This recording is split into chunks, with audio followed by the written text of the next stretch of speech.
ဟောတဏိတာလုံးမှာအလုပ်တွေလုပ်ရမယ်အိမ်ပြင်ထွက်ရမယ်လုပ်ငန်းကင်တာတွေတွားရမယ်လုပ်ရမယ်သွားတဲ့အခါကျတော့အန္တရာယ်ဆိုတာချုပ်တတ်တယ် accident နဲ့ပြောကြတယ်မမျော်လင့်မဲနဲ့ဖြစ်တာကို accident လို့ခေါ်တယ်အဲ့တော့အန္တရာယ်ဆိုတာတွေကိုချုပ်တတ်တော့ဒီအန္တရာယ်တွေမကြုံကြရအောင်မလုပ်ဖို့လိုအပ်တယ်လေဆိုတာမှန်ကန်တဲ့ဤတစ်ခုနဲ့အန္တရာယ်တွေကိုမကြုံမှုအရာအတွက်ဟောဒီဒုတိယတတိယမြောက်စတုထမြောက်ခါထာလေးကဗာပြောတော့ဆိုတပ္ပိဗုဒ္ဓဗလပ္ပတ္တဣစိကံနိသယံပလံအရဟန္တာနိသဒေစေနရက္ခံပန္တာမိသဗ္ဗတောရက္ခဆိုတာအဆောင်အရှောက်အကာအကွယ်တစ်ခုလုပ်လိုက်တယ်အေးဒါကြောင့်လို့ပြောကြတယ်ခီးသွားလို့ရှိရင်တန်ဖို့တွေရွတ်သွားတယ်ဆိုတန်ဖို့တွေဆိုဘုရားရှိခိုးတာပဲဘုရားကိုအာယုံပြုပြီးတော့ရှိခိုးတာဒါလည်းဘုရားကိုအာရုံပြုလိုက်တဲ့ပြင်ကိုယ်စိတ်ထဲမှာကုသိုလ်တွေဖြစ်သွားအဲ့ဒီကုသိုလ်ကကာဝယ်ဆောင်ရှောက်တယ်လို့ဆိုလိုတာကုသိုလ်ရအောင်လုပ်ဖို့တော့လိုအပ်တယ်ပေါ့ဘုရားကိုအာရုံပြုဖို့လိုအပ်တယ်အခုကြည့်ဒီကာထာလေးရဲ့အဓိပ္ပာယ်ကဘယ်လောက်ကောင်းလို့ဆိုရက္ခံဗန္နာမိသဗ္ဗတောအယက်ခတ်သိမ်းကနေပြီးတော့ကိုယ့်အတွက်အကာအကွယ်ဖြစ်အောင်ဆောင်ရှောက်ဖို့လုပ်ပါတယ်တဲ့ဘာနဲ့အဆောင်ရှောက်ဖို့လုပ်တာလဲဆိုတပ္ပိဗုဒ္ဓဗလပ္ပတ္တဖရာတွေဆိုတာစွမ်းအားအမတန်မှကြီးတယ်ကာယဗလညာနာဗလဆိုတာလို့စွမ်းအားကြီးတယ်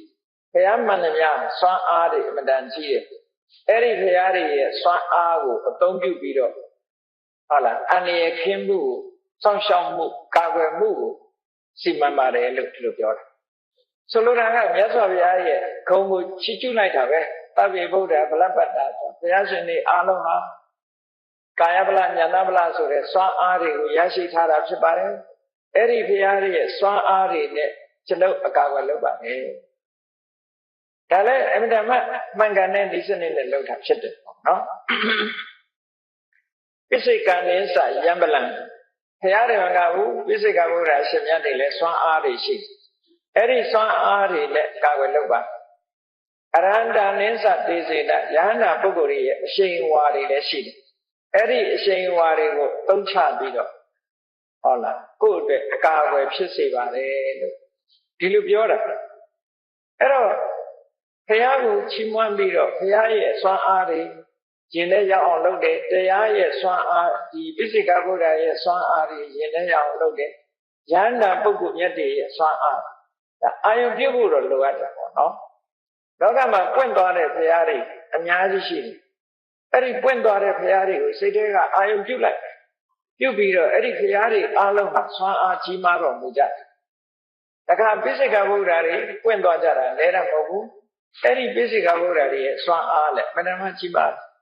လောကမှာယန္တာပုဂ္ဂိုလ်တွေဆိုတာရှိတယ်ယန္တာပုဂ္ဂိုလ်တွေမှာလည်းစွမ်းအားမတမကြီးတယ်အဲ့ဒီအရှင်မြတ်တွေရဲ့စွမ်းအားဟာကျွန်ုပ်အတွက်အဆောင်ရှောက်ဖြစ်ပါစေ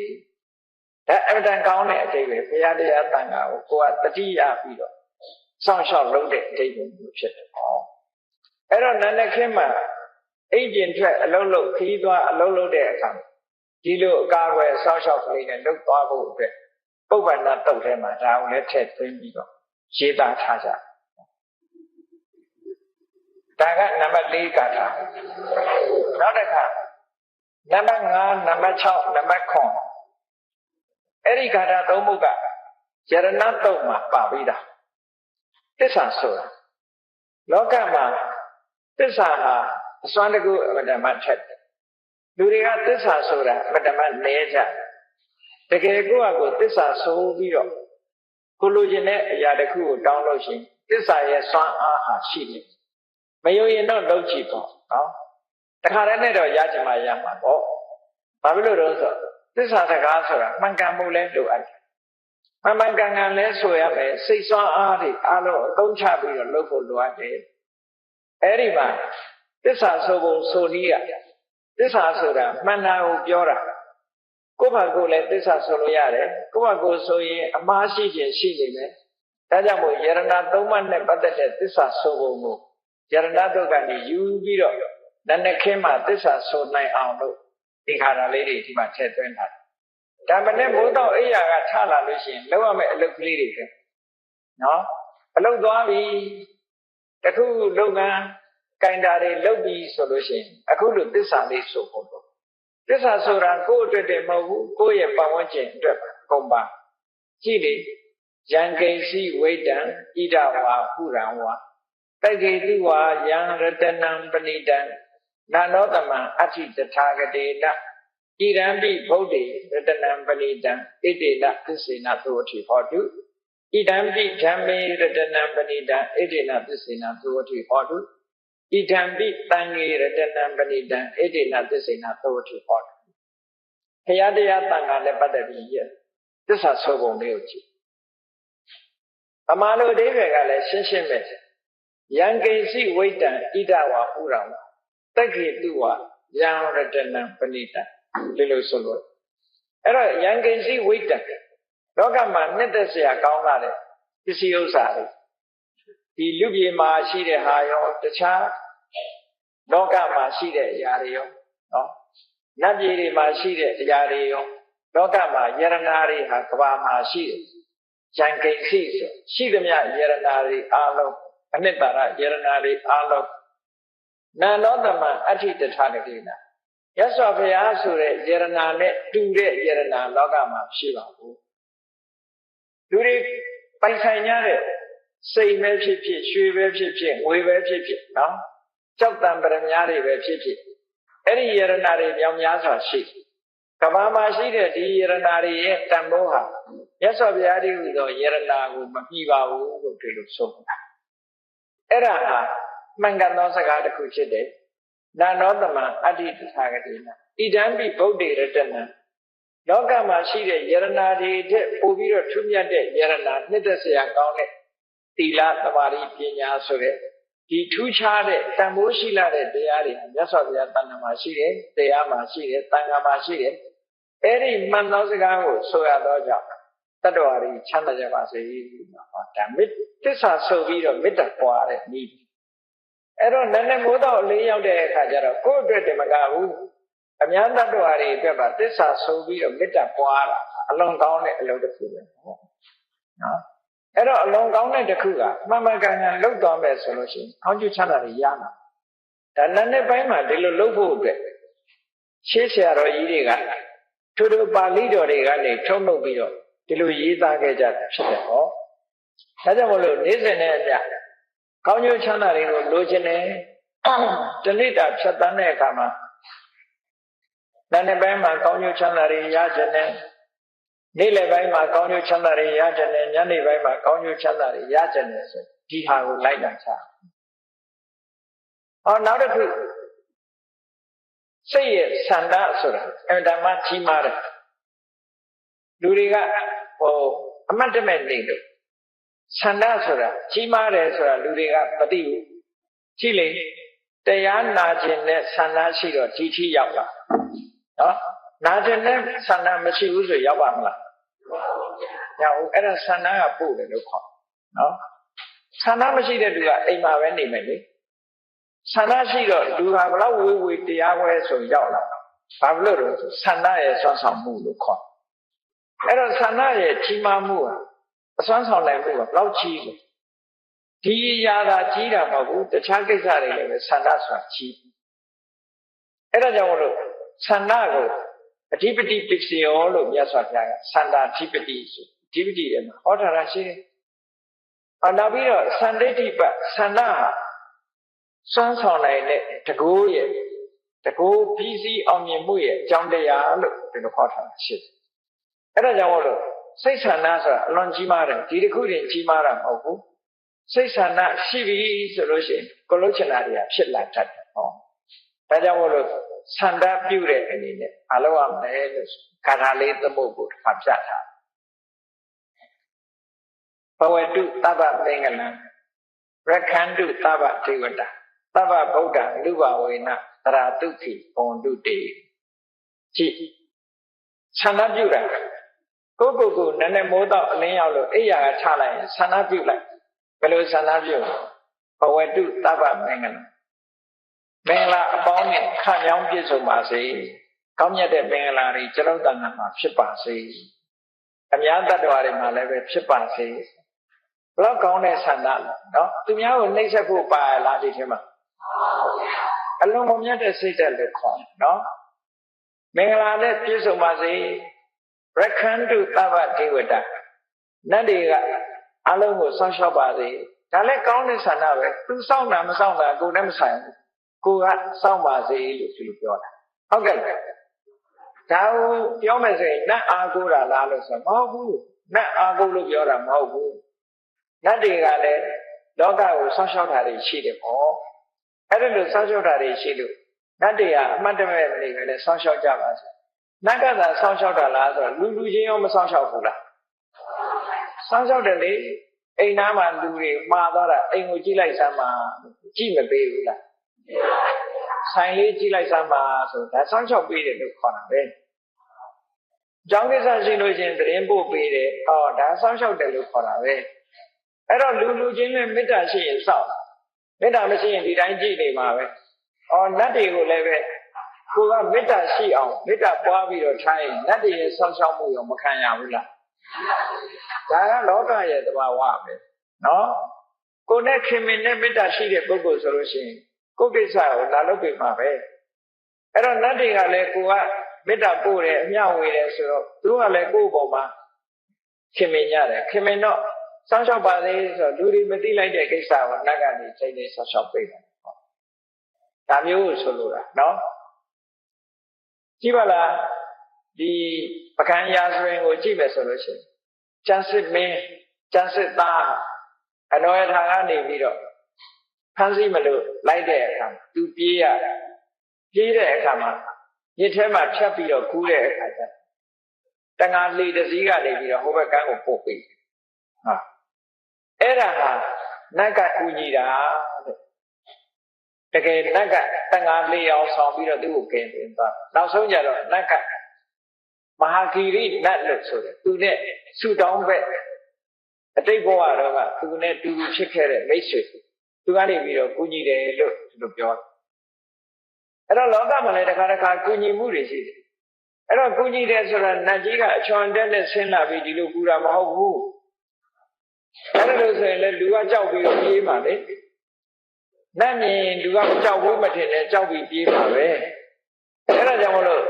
နတ်မြင်တဲ့အခါကျတော့လူတွေဟာကြောက်လာမှာဆိုတော့နတ်တွေကလည်းလူတွေကိုကူညီတဲ့အခါမှာလူတယောက်ယောက်ပဲဆောင်ပြီးတော့ကူညီတာပေါ့ဒီလိုဆိုတာနော်ကိုကနေဘူးထဲမှာရက်ပြီးတော့ကားဆောင်နေတယ်ဘာစကားကမလာနိုင်ဘူးသွားချင်နေတယ်သို့တော့အနန္တဖြတ်သွားတဲ့ကားတစ်စီးကလူကြုံလို့တင်သွားတယ်ဆိုတာတွေရောမကြုံတတ်ဘူးလားအေးနတ်ကပါတယ်ဆိုတာတခါတည်းအဲ့ဒါမျိုးလို့ပြောတာနော်ကိုသွားချင်တဲ့ကိစ္စတခုကိုလို့ချင်တာလေးတခုဟာခါတလေရှော့ရှော့ရှူရှူနဲ့ကူညီပဲလူနဲ့သိသည်ဖြစ်စေမသိသည်ဖြစ်စေကိုကူညီသွားတဲ့လူတွေနဲ့ကြုံတတ်တယ်ပေါ့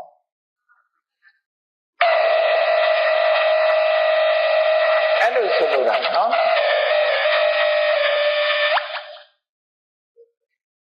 အဲ့ဒါကြောင့်မလို့ရခန္တုသဗ္ဗဒေဝတာနတ်တွေကစောင့်ရှောက်ပါစေကူညီပါစေ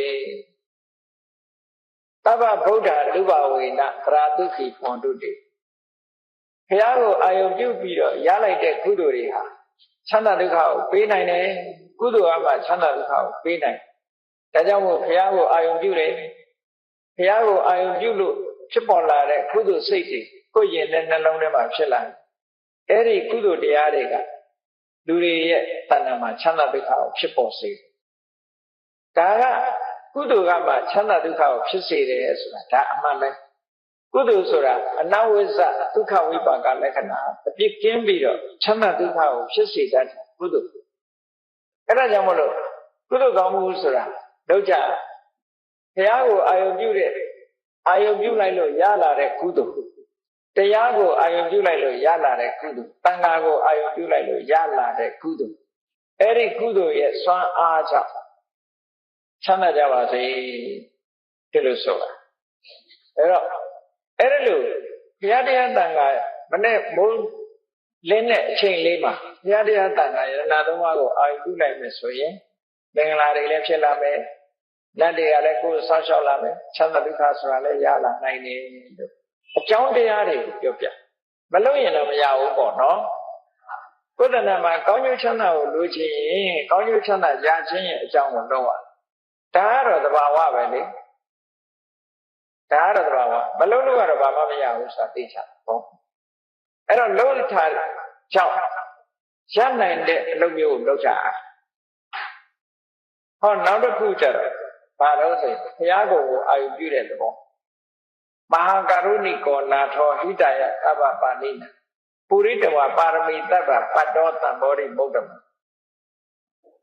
ဘုရားကိုအာရုံပြုလိုက်တယ်ဘုရားတတ္တဝါတွေဒုက္ခရောက်နေတာကိုအမှန်တမ်းသနာတယ်ဒုက္ခရောက်နေတယ်ဆိုတာကြည့်နော်ဒုက္ခရောက်တယ်ဆိုတာလူတွေကထင်တယ်လူတိုင်းဒုက္ခမရောက်ဘူးလို့ထင်တယ်ဟုတ်တယ်မရောက်တဲ့ဒုက္ခမရောက်ဘူးသို့တော့လူတိုင်းရောက်နေတဲ့ဒုက္ခကိုသိရလူတိုင်းဒုက္ခဘာရောက်နေလဲဆိုရင်တနေ့ပြီးတနေ့အိုးလာတဲ့ဇရာဒုက္ခနာတဲ့ဗျာတိဒုက္ခသိတဲ့မရဏဒုက္ခလူတိုင်းမရောက်ဘူးလားအဲ့ဒါကတဘဝလားဘဝပေါင်းမြောက်များစွာလားအဲ့ဒီဒုက္ခကဘာလူမျိုးဖြစ်ဖြစ်ဘာဘာသာဝင်ဖြစ်ဖြစ်နော်လူရလာတာနဲ့တပြိုင်နက်အိုခြင်းဆင်းရဲနာခြင်းဆင်းရဲသိခြင်းဆင်းရဲလွတ်တဲ့လူရှိရတယ်အဲ့တော့လူတွေဟာအလုံးဒုက္ခရောက်နေကြတယ်အဲ့ဒါသနာစရာအကောင်းဆုံးပဲဟောဒီပြဒုက္ခဆိုတာရောက်ချင်မှရောက်တယ်လေသာဝနေမပြေလည်တာလူတိုင်းမဟုတ်ဘူးစီးပွားရေးမပြေလည်တာလည်းလူတိုင်းမဟုတ်ဘူးလူတိုင်းဖြစ်နေတဲ့ဒုက္ခကအိုခြင်းဆင်းရဲနာခြင်းဆင်းရဲသိခြင်းဆင်းရဲပဲအဲ့ဒါကနေရှောင်လွဲလို့မရဘူးအဲ့ဒါတွေကိုမြင်ပြီးတော့မြတ်စွာဘုရားကဒီအိုခြင်းဆင်းရဲနာခြင်းဆင်းရဲသိခြင်းဆင်းရဲတွေကလွတ်တဲ့နိလန်းကိုရရှိဖို့ဆိုပြီးတော့အမတမကရုဏာကြီးမားတဲ့မြတ်စွာဘုရားကပါရမီတွေကိုဖြည့်ကျင့်ပြီးတော့ထိုအိုခြင်းဆင်းရဲနာခြင်းဆင်းရဲသိခြင်းဆင်းရဲကလွတ်မြောက်ကြောင်းဖြစ်တဲ့တရားသူတရားမြတ်ကိုသိအောင်ကြိုးစားခဲ့လို့တရားဖြစ်ပြီးရောက်သွားအဲ့ဒါဟာမှန်ကန်သောစကားတစ်ခုပဲလုံးဝလွဲမှားခြင်းမရှိဘူးအဲ့ဒီမှန်ကန်သောစကားကိုဆိုရခြင်းကြောင့်အာလုံးတ attva တွေချမ်းသာကြပါစေလို့ဒါလည်းသစ္စာဆိုပြီးတော့မေတ္တာပို့တဲ့သဘောပဲနော်ဟောနောက်တစ်ခုကဘာပြောတော့ဆိုလောကလူတွေကဘယ်ကိစ္စဖြစ်ဖြစ်အောင်မြင်ကြတယ်အောင်မြင်တယ်ဆိုတာ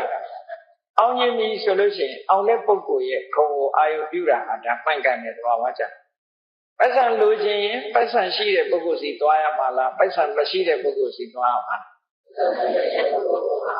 ပိုက်ဆံရှိတဲ့ပုဂ္ဂိုလ်စီသွားမှပိုက်ဆံရနိုင်မှာပေါ့နော်ပညာလိုချင်ရင်ပညာရှိတဲ့ပုဂ္ဂိုလ်စီသွားရဒါသဘာဝပဲပေါ့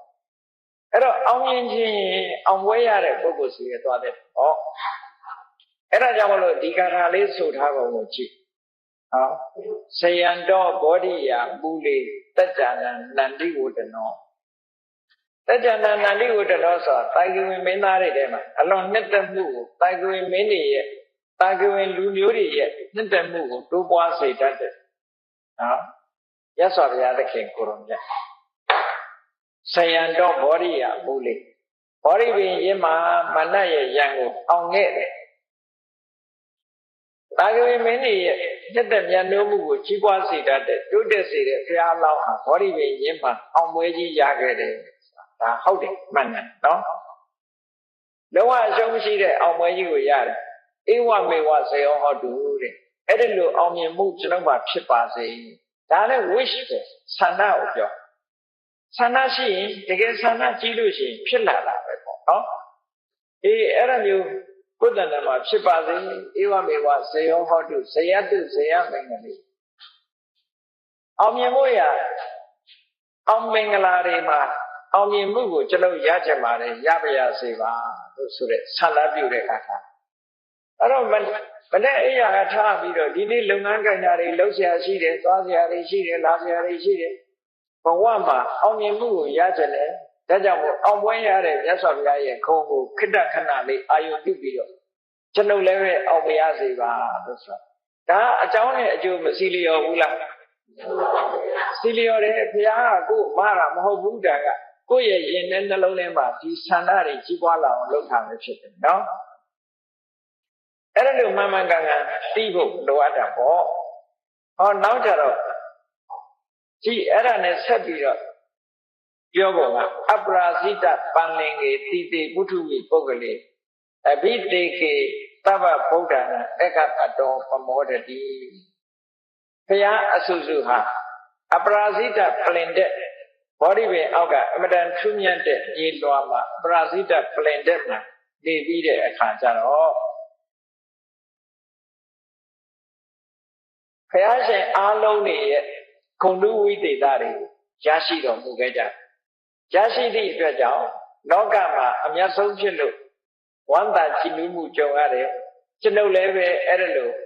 အကောင်းဆုံးအညွန့်ဆုံးအမြတ်ဆုံးကိုရပြီးဝမ်းသာကြည်နူးရစေဒီလိုဆိုလိုတာနော်အဲ့ဒါကြောင့်မလို့ဒီဘုရားကိုအာရုံပြုပြီးတော့ဝမ်းမြောက်ဖွယ်ဖြစ်တဲ့ရင်နဲ့နှလုံးထဲမှာကြည်နူးဖွယ်ရာတွေကိုဒီလိုအာရုံပြုတာအားဒါကရှေ့ပိုင်းကထည့်သွင်းပြီးတော့နာနေပိုင်းမှာဆင်ញင်စဉ်းစားဖို့ပြောတယ်အဲ့တော့ကောင်းသောနာနေခင်းဖြစ်ဖို့ကောင်းသောလက်ခတ်နဲ့ကြုံဖို့ဆိုတာဟာ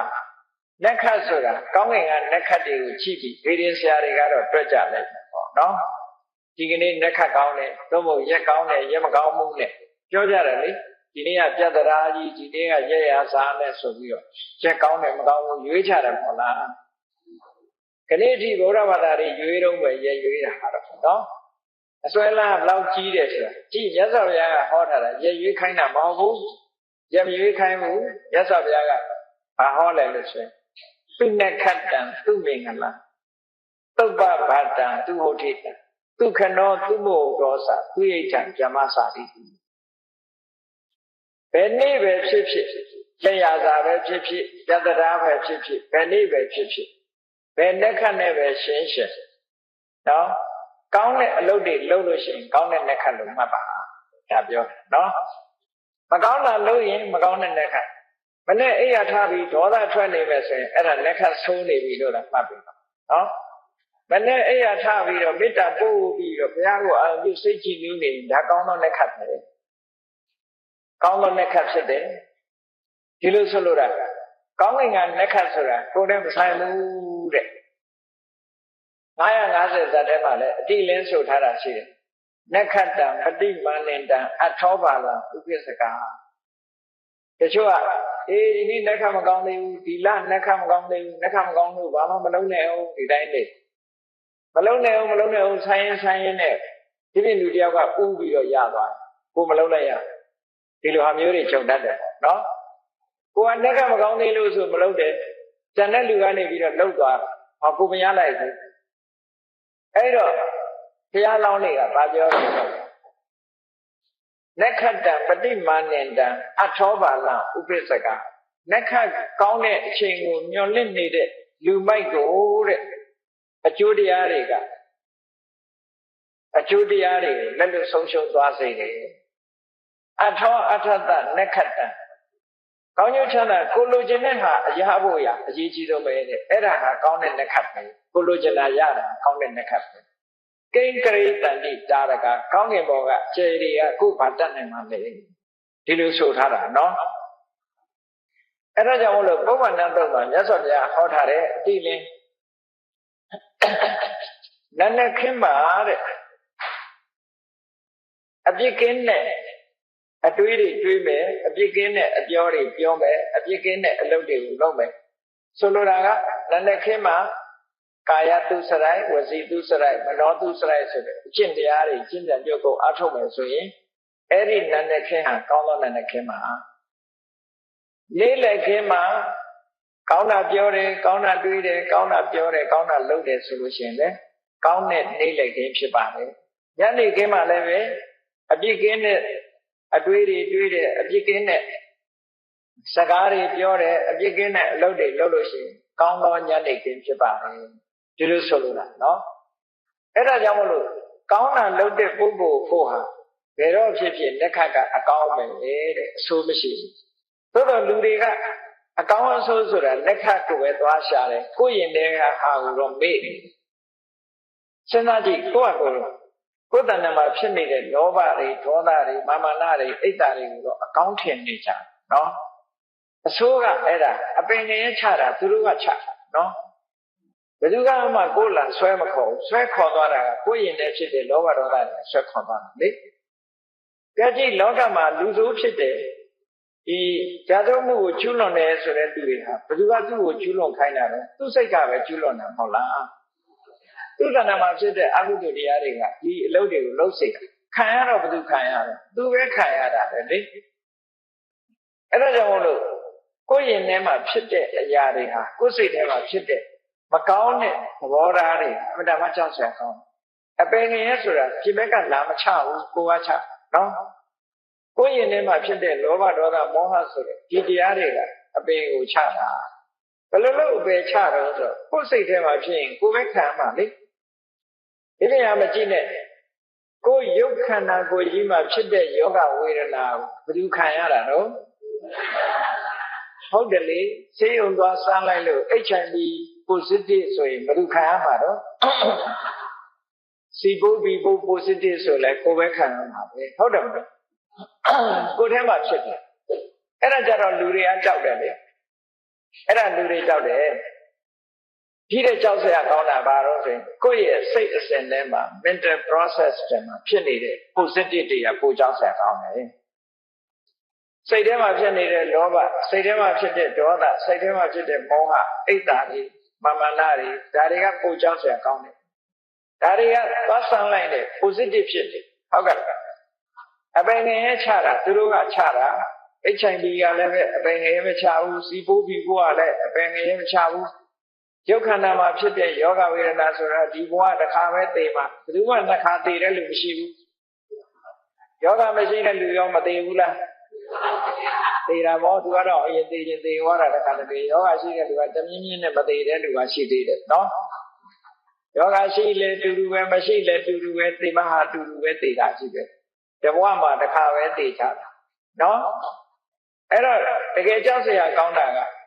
ရုပ်ခန္ဓာမှာဆွဲကပ်တဲ့ယောဂမဟုတ်ဘူးစိတ်မှာဆွဲတဲ့ယောဂကြောက်စရာကောင်းတာအဲ့တော့ကိုယ်တဏ္ဍာမှာလောဘတွေဒေါသတွေမောဟတွေဒါတွေကိုလဲအောင်ပြုဆိုင်တယ်ဆိုလို့တယ်နော်အဲ့ဒါလို့ဆိုလို့တာအဲ့ဒါလို့လောဘဒေါသမောဟတွေလဲအောင်ကြိုးစားတဲ့အချိန်ဟာသူ့နဲ့ခတ်တန်ကောင်းကောင်းနဲ့ခတ်တယ်တဲ့ဟုတ်တယ်သူ့မင်္ဂလာရှိဆုံးအချိန်ပဲတဲ့အဲ့ဒီချိန်နော်စိတ်ဆိုးနေတဲ့အချိန်ဟာမင်္ဂလာမရှိဆုံးအချိန်ပဲလို့ဒီလိုမှတ်စိတ်မဆိုးဘူးမေတ္တာဘာဝနာပွားနေတယ်တယောက်နဲ့တယောက်ပြည့်မြတ်များရှိနေတယ်မိတ်ဆွေပဲပြောက်ဖို့ဆိုရင်ကောင်းမင်္ဂလာရှိတဲ့အချိန်တစ်ခုပဲလို့ဒီလိုမှတ်သုပ္ပဃာတံဘုရားတရားသံဃာကိုအာယုပြုပြီးတော့နိုးလာလို့ရှိရင်ကောင်းသောမိုးတောက်ခြင်းနဲ့ကောင်းသောနနက်ခင်းဖြစ်လာတယ်သူ့ဝုထိကြအိယာကနိုးထလာတဲ့နော်နှုတ်ခမ်းကြီးစုပြီးတော့နိုးထတာမဟုတ်ဘူးအများတတ္တဝါတွေချမ်းသာကြပါစေဆိုတဲ့အတွေးလေးနဲ့နိုးထလာရင်ဒါအကောင်းဆုံးအိယာကထားခြင်းပဲဖြစ်တယ်ပေါ့အဲ့ဒါလို့နေ့စဉ်နဲ့မြတ်ကိုယ့်ဘဝမှာအကောင်းဆုံးမိုးတောက်ချိန်ဖြစ်ဖို့နဲ့အကောင်းဆုံးအိယာကထားခြင်းဖြစ်အောင်အကျိုးစားတဲ့မူလားကျိုးစားရမှာဒါတွေကိုဖြစ်အောင်ကျိုးစားနော်အဲ့ဒါလို့ကျိုးစားဖို့ဆိုလိုတာဒါတွေကဘာတဲ့အရေးကြီးတော့ဆိုရိတ်တာသွားပြီးတရားဝင်ဖို့တဲ့အရေးကြီးတယ်နေ့စဉ်လုပ်နေတဲ့အလုပ်တွေကဟုတ်ကဲ့လားကိုယ်အိမ်မှာနေရင်ထိုင်ရင်နဲ့ကောင်းလောမိုးတောက်ဖြစ်ဖို့ကောင်းလောနှက်ခတ်နဲ့ကြုံတဲ့အချိန်ပိုင်းဖြစ်ဖို့ကောင်းတဲ့မင်္ဂလာရှိတဲ့အချိန်ဖြစ်ဖို့ရာကိုယ်တဏ္ဍာမှာကောင်းတဲ့စိတ်ဓာတ်တွေဖြစ်နေအောင်ကြိုးစားရမယ်မေတ္တာပွားနေမယ်အရှင်မပြေတဲ့သူတွေကရုဏာထားမယ်အရှင်ပြေတဲ့သူတွေပေါ်မှာမုဒိတာပွားမယ်ဆိုရင်ဒါအဲ့ဒါမှကောင်းမြတ်တဲ့စိတ်တွေလို့ဒီလိုပြောတာနော်အဲ့ဒါလို့နေလို့ရှိရင်ဒုက္ခနောသူမှုဟုတ်တော်စာမေတ္တာပို့တဲ့အချိန်လေးကုသိုလ်ရတဲ့အချိန်လေးဟာအကောင်းဆုံးအချိန်လေးပဲအကောင်းဆုံးအချိန်ပိုင်းလေးအဲ့ဒါလို့အကောင်းဆုံးအချိန်ပိုင်းကလေးတွေကိုယ်တဏ္ဍာမှာအများကြီးဖြစ်လာအောင်လုပ်ဖို့လိုတယ်ဒီလိုဆိုလိုတာသူရိဋ္ဌံဗျမစာရိတုအချင်းစာရိတ္တကောင်းတဲ့ပုဂ္ဂိုလ်တွေကိုပေါ်မှာဒါနကောင်းမှုလုပ်တဲ့အချိန်လေးဟာကိုယ့်အတွက်ကောင်းဆုံးအချိန်လေးပဲနော်ဒါကမြတ်စွာဘုရားဟောတဲ့အခါထာကောင်းသောနနက်ခင်းဆိုတဲ့အဓိပ္ပာယ်ရအောင်မြတ်စွာဘုရားဟောတယ်အဲ့တော့အတူချုပ်ပြောလိုက်မယ်ဆိုလို့ရှိရင်လူတွေမှာလှုပ်ရှားမှုနဲ့လှုပ်ရှားမှုလှုပ်ဆောင်မှုကဘယ်နှခုရှိတော့ဆိုရင် စိတ်နဲ့တွေးတာလည်းပဲစိတ်နဲ့လှုပ်တယ်လို့ခေါ်တယ်မနောကံလို့ခေါ်တယ်ကိုနှုတ်ကနေပြောတာကြတော့ဝစီကံလို့ခေါ်တယ်ကိုယ်ဒီလက်ရောက်လှုပ်တာကြတော့ကာယကံလို့ခေါ်တယ်စိတ်ထဲကနေပြီးတော့ဒီတောင်းတတာကိုကြတော့ပဏိတိလို့ခေါ်တယ်အဲ့ဒါတွေဟာကုသိုလ်နဲ့ရှင်ပြီးတော့လုပ်မယ်ဆိုပါတော့ကာယကံအနေနဲ့ကောင်းတဲ့ကာယကံနဲ့ဘယ်လိုလုပ်တော့ဆိုတရားထဲမှာကိုလမ်းလျှောက်သွားတာပဲဖြစ်စေလမ်းလျှောက်သွားရင်ကနေပြီးတော့ဘယ်သူမှခလုံးမထီစူးမကြီးကြပါစေနဲ့ခဲလေးတွေဖယ်သွားတယ်စူးလေးတွေဖယ်သွားတယ်လောက်တာလောက်ပုံပြောတာအသေးစိတ်ကစပြီးတော့နော်ကာယကံမေတ္တာတွေထားတယ်နှုတ်ကလည်းဝစီကံမေတ္တာတွေထားတယ်စိတ်ကလည်းပဲမနောကမေတ္တာတွေပွားတယ်ကုသိုလ်တွေနဲ့ကာယကံဝစီကံမနောကကုသိုလ်တွေဖြစ်နေလို့ရှိရင်အဲ့ဒီကုသိုလ်တွေဟာကိုယ့်အတွက်ကြီးပွားကြောင်းအမှုတွေရှိတယ်ဒါကြောင့်မို့လို့ပဋက္ခိဏံကာယကမ္မကုသိုလ်နဲ့လုပ်တဲ့ကာယကံတွေမှန်သမျှဟာပဋက္ခိဏတိုးတက်ဖို့ကိုကြီးပွားဖို့တိုးတက်ဖို့ပဲဖြစ်တယ်ကောင်းကြီးပွားတယ်တိုးတက်တယ်ဆိုတာဒီနှိမ့်ကြတဲ့အနေအထားတစ်ခုကနေပြီးတော့အဆင့်မြင့်လာတဲ့သဘောကိုပြောတာနော်အဆင့်မြင့်လာတဲ့သဘောကိုပြောပဋက္ခိဏံကာယကမ္မဝါစာကမ္မပဋက္ခိဏံကိုပြောတဲ့စကားကလည်းအပြစ်ကင်းတဲ့စကားဆိုလို့ရှိရင်ပဋက္ခိဏကြီးပွားတိုးတက်ဖို့ဖြစ်လာတယ်ပဋက္ခိဏမနောကမ္မစိတ်ထဲကကြံစီတဲ့အမှုတွေကလည်းပဲကြီးပွားတိုးတက်ဖို့အတွက်ဖြစ်လာပဏိတိတိပဋက္ခိဏကိုယ့်ရဲ့စိတ်ဆန္ဒတွေစိတ်ထဲကတောင်းတမှုရည်တန်မှုတွေဟာလည်းပဲကြီးပွားတိုးတက်တဲ့ရည်ရွယ်ချက်တွေဒီလိုဖြစ်လာတယ်အဲ့ဒါလို့ကာယကံဝစီကံမနောကံနဲ့အတွေ့အကြုံတွေက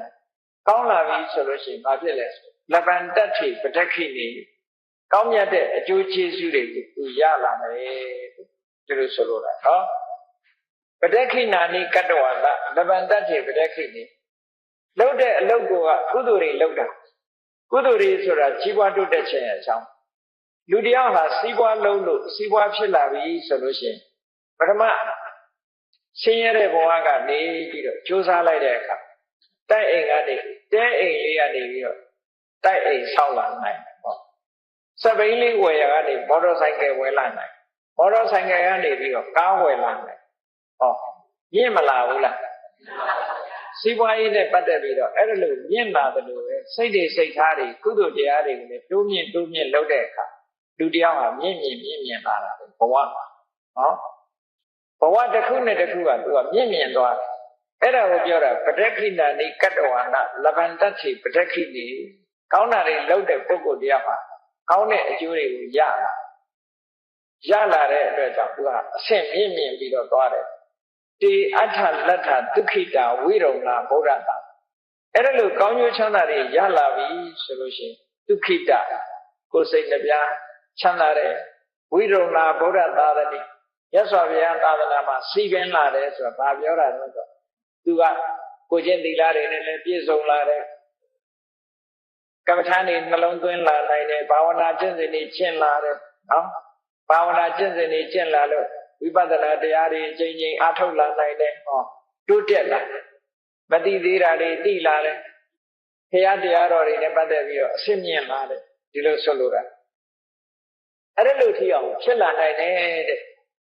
အဲ့ဒါလို့ဖြစ်လာဖို့အတွက်ကျမ်းမာဖို့လို့ပါတော့လိုအပ်လို့အားလုံးတ attva တွေကိုကျမ်းမာကြပါစေဆိုတာနဲ့နောက်ကနေအာရောဂဒုက္ခိတာဟောထမဟတ္တဗေတိညာတိပိတဲ့ဆွေတွေမျိုးတွေနဲ့အတူတကွာအာရောဂယောဂကင်းကြပါစေဒုက္ခိတကိုယ်စိတ်နဲ့ပြချမ်းသာကြပါစေမနေ့ပိုင်းမှာဒါမေတ္တာပွားတာပဲပေါ့နော်အဲ့ဒါလို့မေတ္တာနှလုံးသားနဲ့ကိုယ်ဟာနေနိုင်ပြီဆိုလို့ရှိရင်ကိုယ့်ရဲ့စိတ်ကလေးဟာအတ္တမစင်ကြယ်လာတဲ့စိတ်ကလေးနဲ့ကုသိုလ်တွေဖြစ်လာလို့ရှိရင်ခုနကပြောရတဲ့ကာယကံတွေဝစီကံတွေမနောကံတွေအထက်ကိုတိုးတက်မြင့်မားစေတဲ့ကာယကံဝစီကံမနောကံတွေပဲဖြစ်တယ်တဲ့နောက်တစ်ခုသစ္စာ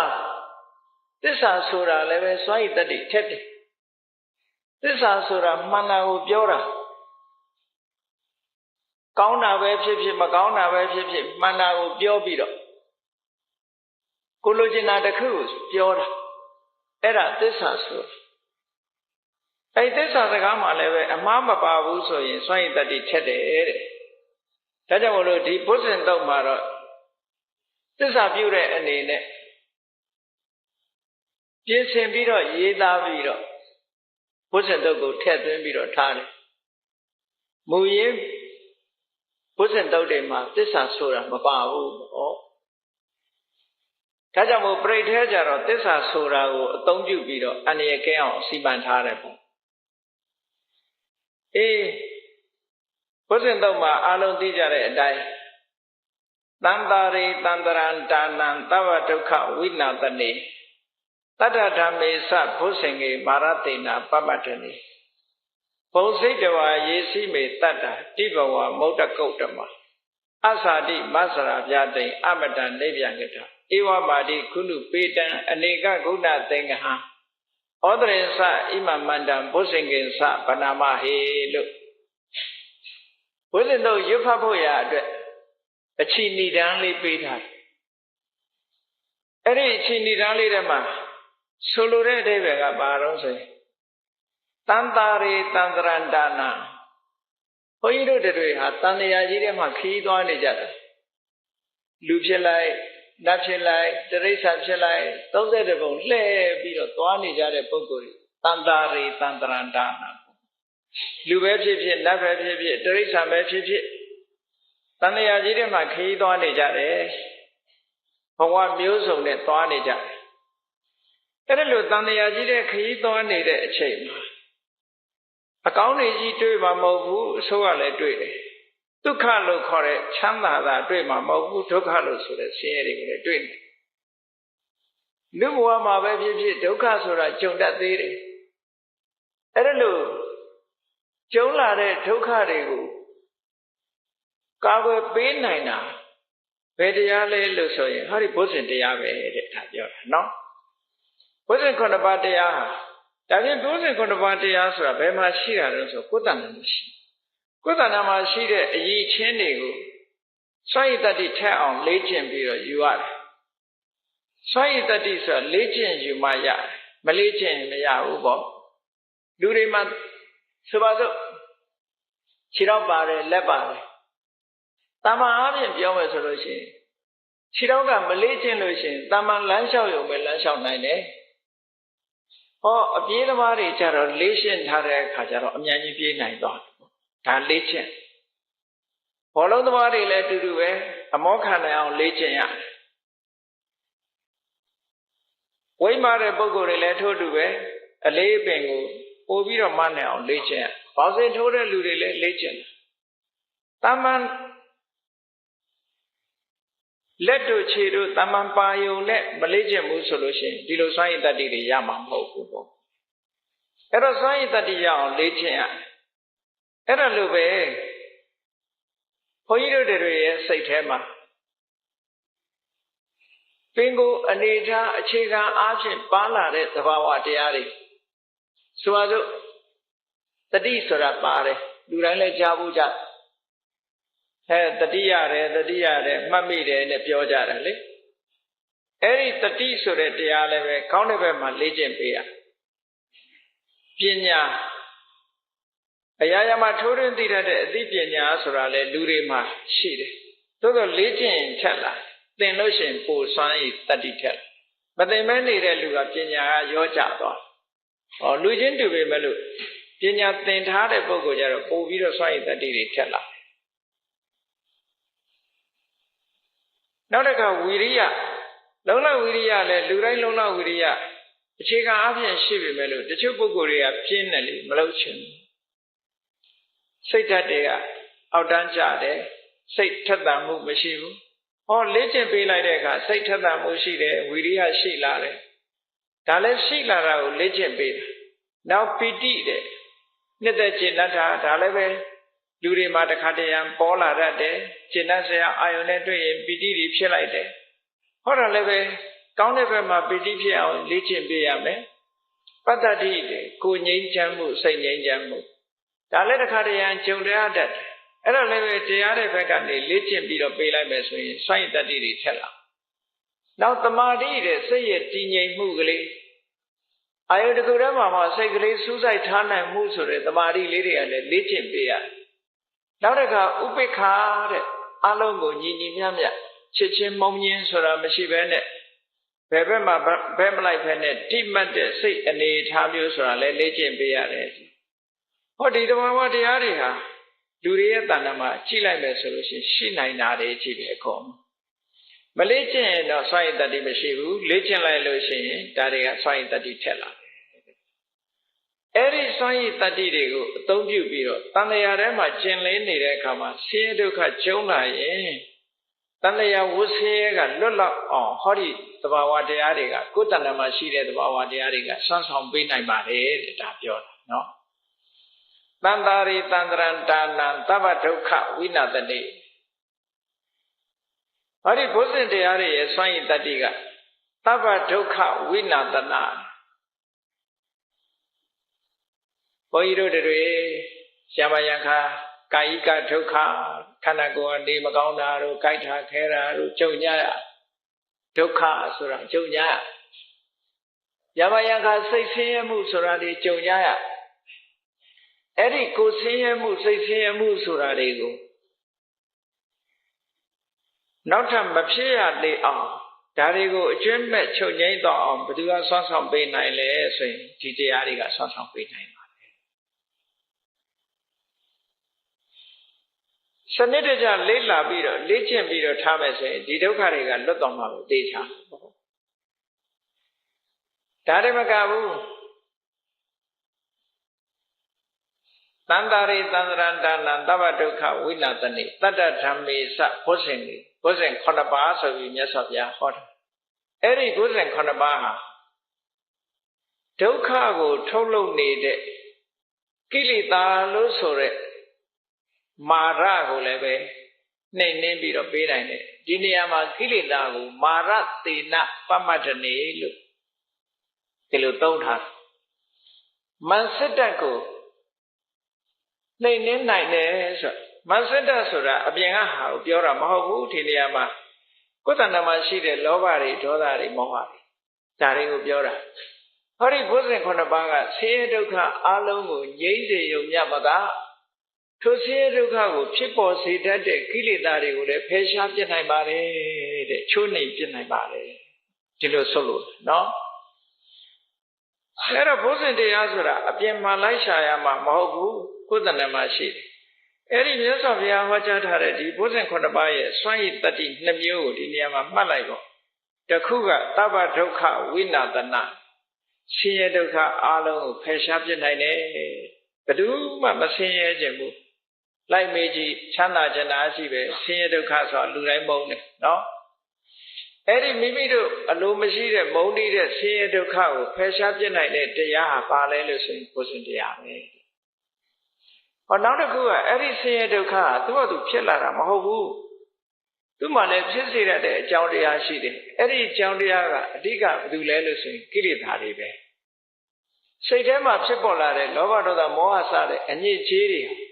ဟောဒီဒုက္ခကိုဖြစ်စေတတ်တယ်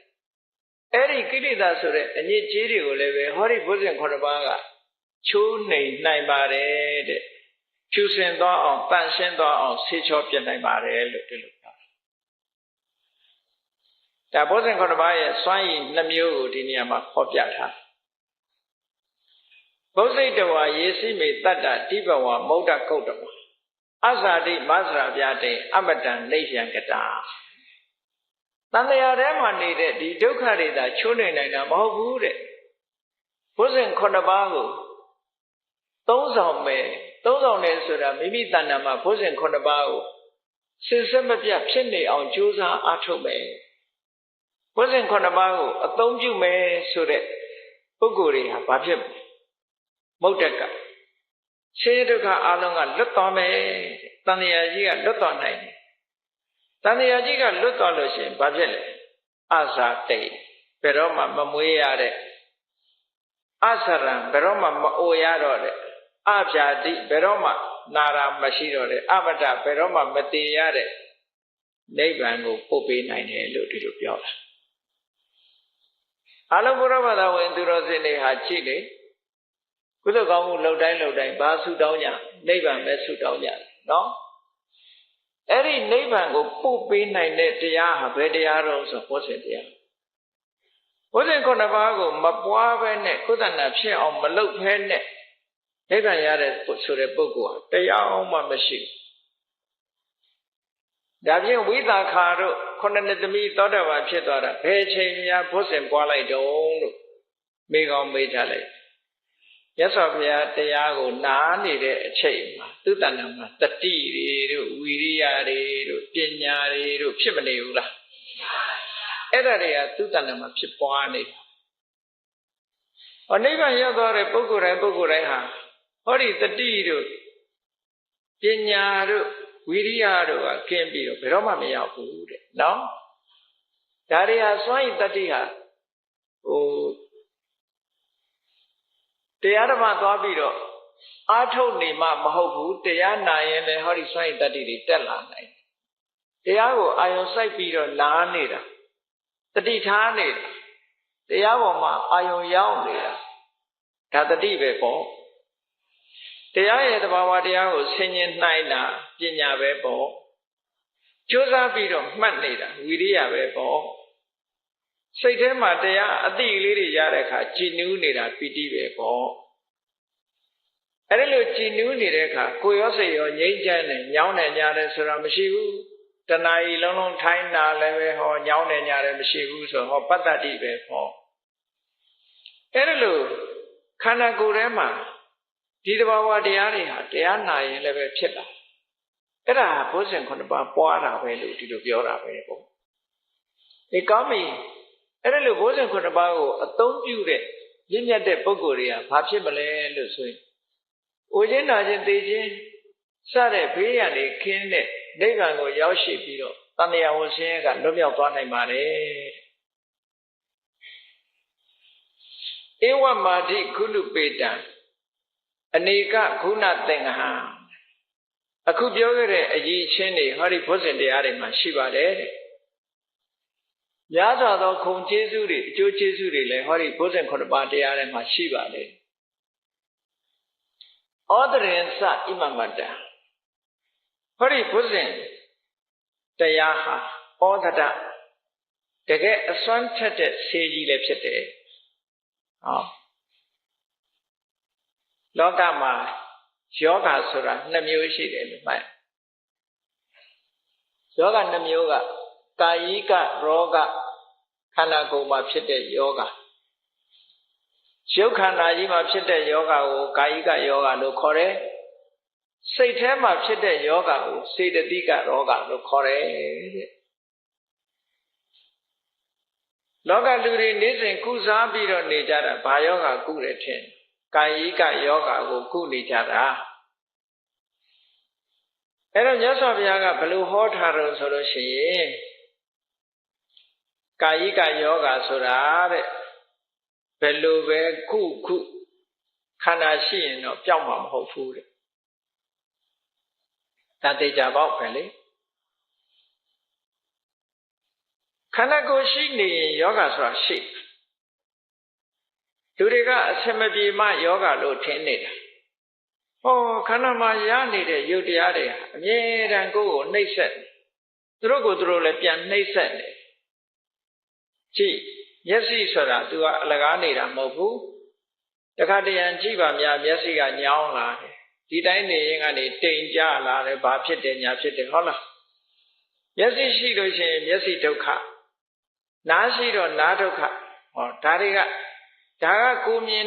င်လာတဲ့ဒုက္ခလေးကိုပြောတာမမြင်သာတဲ့ဒုက္ခကဘာလို့ဆိုရင်အစင်ထာဝရပြောင်းလဲမှုကြီးကဒီမျက်စိမှာရှိတယ်ဘာဖြစ်လို့လဲဆိုတော့မျက်စိကကိုငယ်ငယ်တုန်းကမွေးဖွားလာတဲ့မျက်စိမဟုတ်တော့ဘူးဘာဖြစ်လို့လဲဆိုရင်တဖြည်းဖြည်းပြောင်းနေတာမြည်ရည်ကြီးကိုလှမ်းကြည့်လိုက်မြစ်ကိုကြည့်လိုက်လို့ရှိရင်ဟိုးမနစ်ကစီးတဲ့မြည်ရည်တွေရှိသေးလား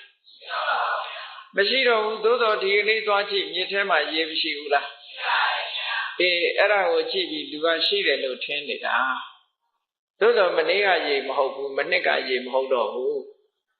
အဲ့ဒီတိုင်းပဲမှတ်ကိုမှန်ကြည့် မှန်တယ်ကြည့်လိုက်လို့ရှိရင်ဒီကနေ့ယုတ်ကလေးကိုကြည့်ထားလက်ပြင်ကကြတော့ဒီယုတ်မဟုတ်တော့ဘူးလို့မှတ်ဒီယုတ်မဟုတ်တော့ဘူးဒါကခက်ကျဲကျဲပြောတာဒီတဲ့စိတ်ပြောလိုက်လို့ရှိရင်မှန်ကြည့်ပြီးတော့မျက်စိမိတ်လိုက်ပြန်ကြည့်လိုက်အဲ့ဒါကိုကဒီယုတ်မဟုတ်တော့ချက်ချင်းပြောင်းသွားပြီလို့ပြောတယ်သို့တော့ပြောင်းလဲမှုသည်မထင်ရှားသည့်အတွက်ကြောင့်လူတွေကမသိဘူးတဲ့ခုနကတသင်းနဲ့စီးနေတဲ့ရေတွေရဲ့ပြောင်းလဲမှုကိုလူတွေကမသိတယ်လို့ပဲကိုယ့်ရုပ်ကိုယ်ခန္ဓာပြောင်းလဲမှုမသိကြဘူးမပြောင်းလဲပဲနေလို့ရှိရင်လူတွေဟာတပြေးပြေးအိုးလာတယ်ဆိုတာဖြစ်ပါမလားဖြစ်ပါဘူးဗျာအေးဆပင်ဖြူတဲ့ပုဂ္ဂိုလ်ကလည်းရုပ်တရက်ထဖြူတာလားတဖြည်းဖြည်းလာဖြူလာတာအေးတဖြည်းဖြည်းဖြူတဲ့ဘက်ကိုရိုင်းလာတာဒါတဖြည်းဖြည်းလာနေတာလို့ဒီလိုပဲမှတ်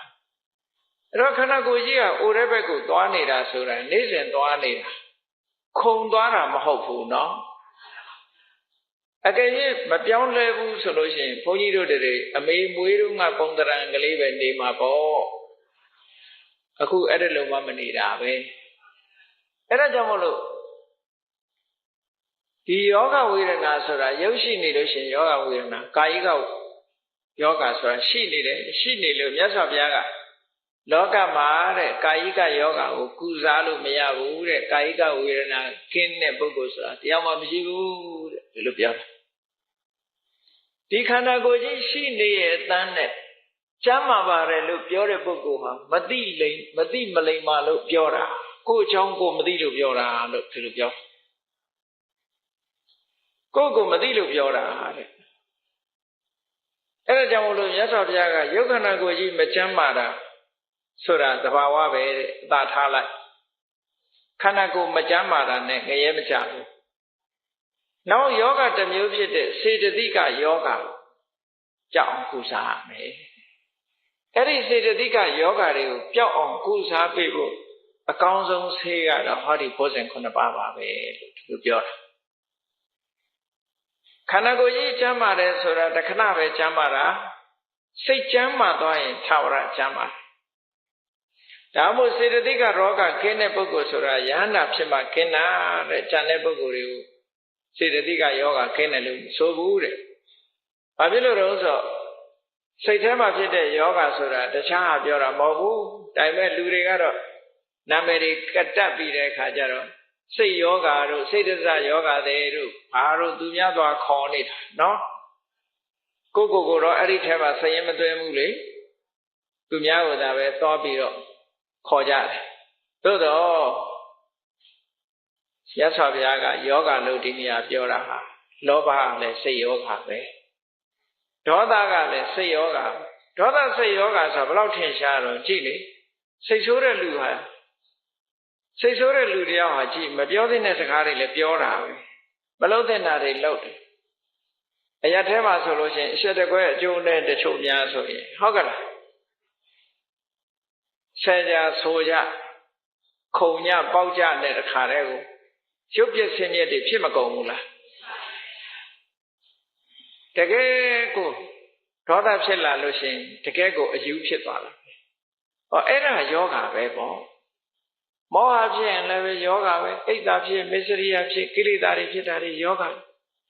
အဲ့ဒီယောဂတွေကိုကုစားဖို့အကောင်းဆုံးကတော့ဟောဒီဘုဇင်9ပါးပါပဲတဲ့အဲ့ဒီမှာမြတ်စွာဒီကာထာမှာဩတတေသဣမံမန္တံတဲ့မန္တဆိုတာဒီအစွမ်းထက်တဲ့မန္တရားပေါ့အစွမ်းထက်တဲ့မန္တတရားကလည်းပဲသူကမှန်ကန်ကန်နဲ့ဒီမန္တရားကိုအသုံးပြုပြီးဆိုလို့ရှိရင်ယောဂကိုပယ်ဖြောက်ပေးနိုင်တာပဲသူကအစွမ်းထက်တဲ့မန္တရားကိုအသုံးပြုပြီးတော့ယောဂပယ်ဖြောက်ပေးနိုင်တယ်အဲ့ဒါကြောင့်မို့လို့တကယ်ယောဂကိုပယ်ဖြောက်ပေးနိုင်တဲ့မန္တရားအစစ်ဆိုတာဟောဒီဘုဇင်ပဲတဲ့ဒီလိုဆိုလို့တာဒါကြောင့်မို့ဒီဘုဇင်တုတ်ကြီးကိုရွတ်ဖတ်ကြပါစို့တဲ့ဒါပြောတာနော်ဒီကာထာလေးကအဲ့ဒီအဓိပ္ပာယ်ကိုဆောင်းတယ်အဲ့တော့ဘုဇင်9ပါးဆိုတာဘာတော့ဆိုတာနောက်ကနေတစ်ခါဆက်ပြောတယ်ဘုဇင်ကောတတိသင်္ခါတောဓမ္မနံဝိစယောတထဝိရိယံပိဋိပတ္တိဘုဇင်္ဂါသတထပရိ မာရုပိခဘုဇင်ကတတ္တိတိသဗ္ဗဓတ္တိနာမြတ်စွာဘုရားကဟောတာသဗ္ဗဓတ္တိဆိုတာအရာခတ်သိမ်းကိုမြင်တဲ့မြတ်စွာဘုရားတံဝတ္တန္တိအဘိညာယနိဗ္ဗာနာသဘောဓိယဒီဘုဇင်9ပါးတတိတဲ့ဓမ္မဝိစယဝီရိယပီတိပတ္တတိသမာဓိဥပေက္ခဘုဇင်9ပါးဒါပြောတယ်နော်ဒီလိုစာလို့ရွတ်နေတဲ့အခါကျတော့ဒုသနာမှာမရှိဘူးလို့ဒီလိုမအောင်မေ့လိမ့်နဲ့အဲ့တော့မြတ်စွာဘုရားကဟောတာတတိကြည့်လူတိုင်းနဲ့ပြောတာဟေးတတိထားတတိထားနော်